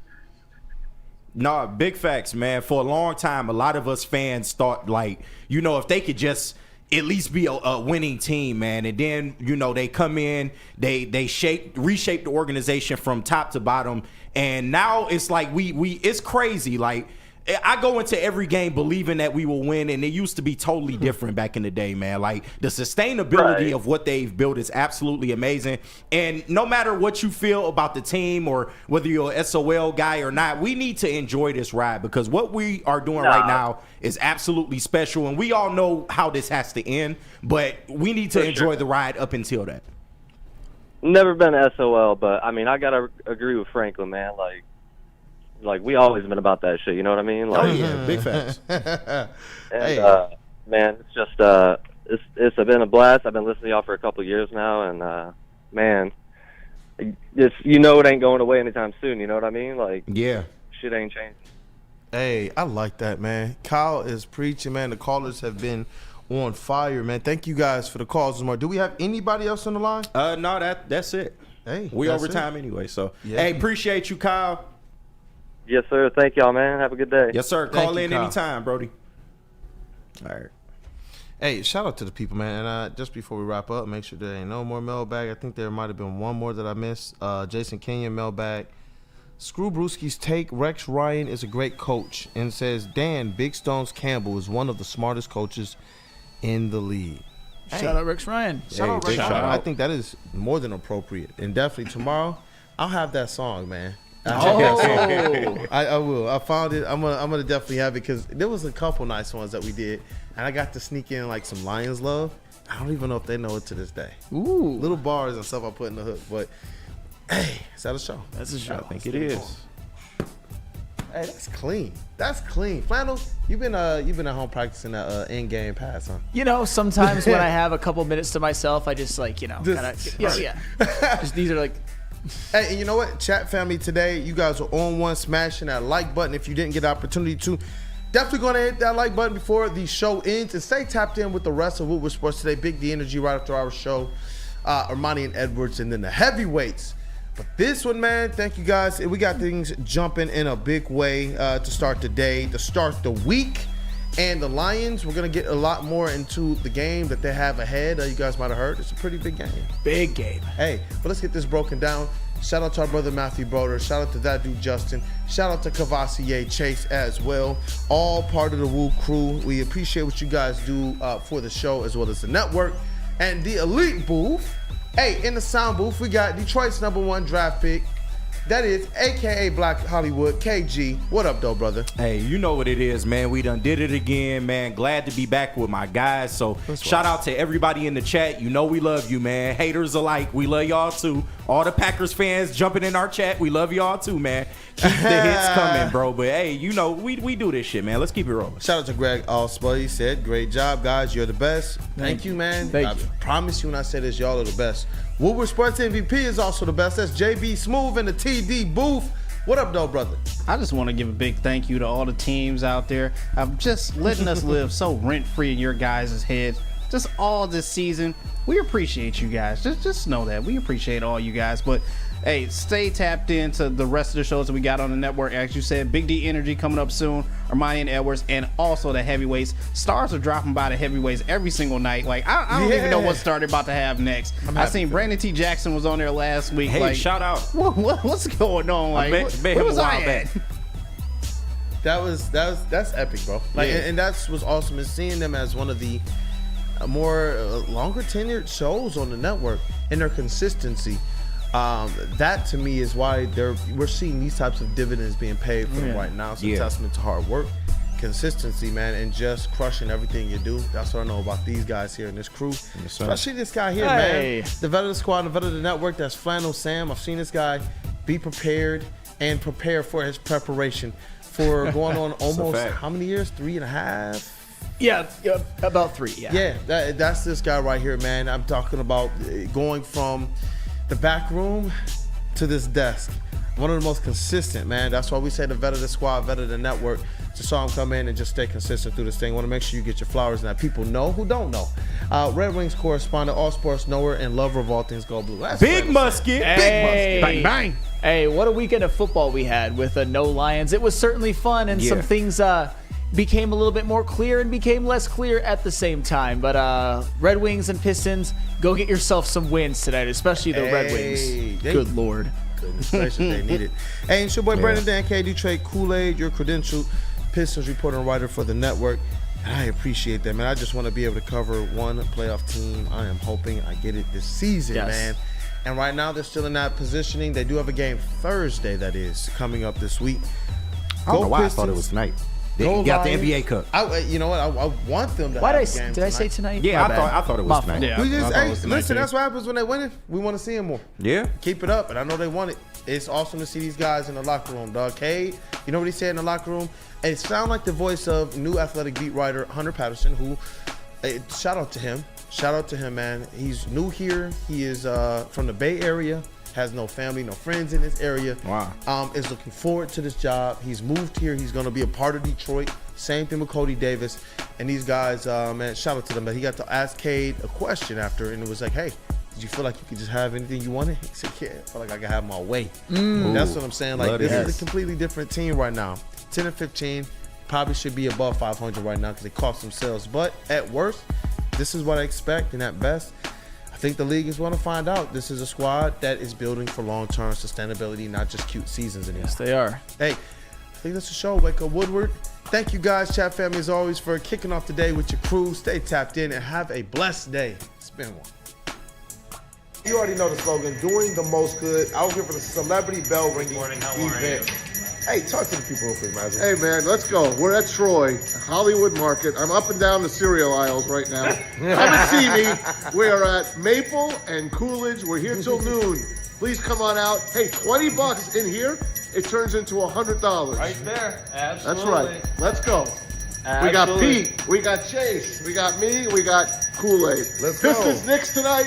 Hey. Red Wings, Avalanche tonight. Lions, best team in the NFL, baby. Hey, let's go Detroit sports. Yeah.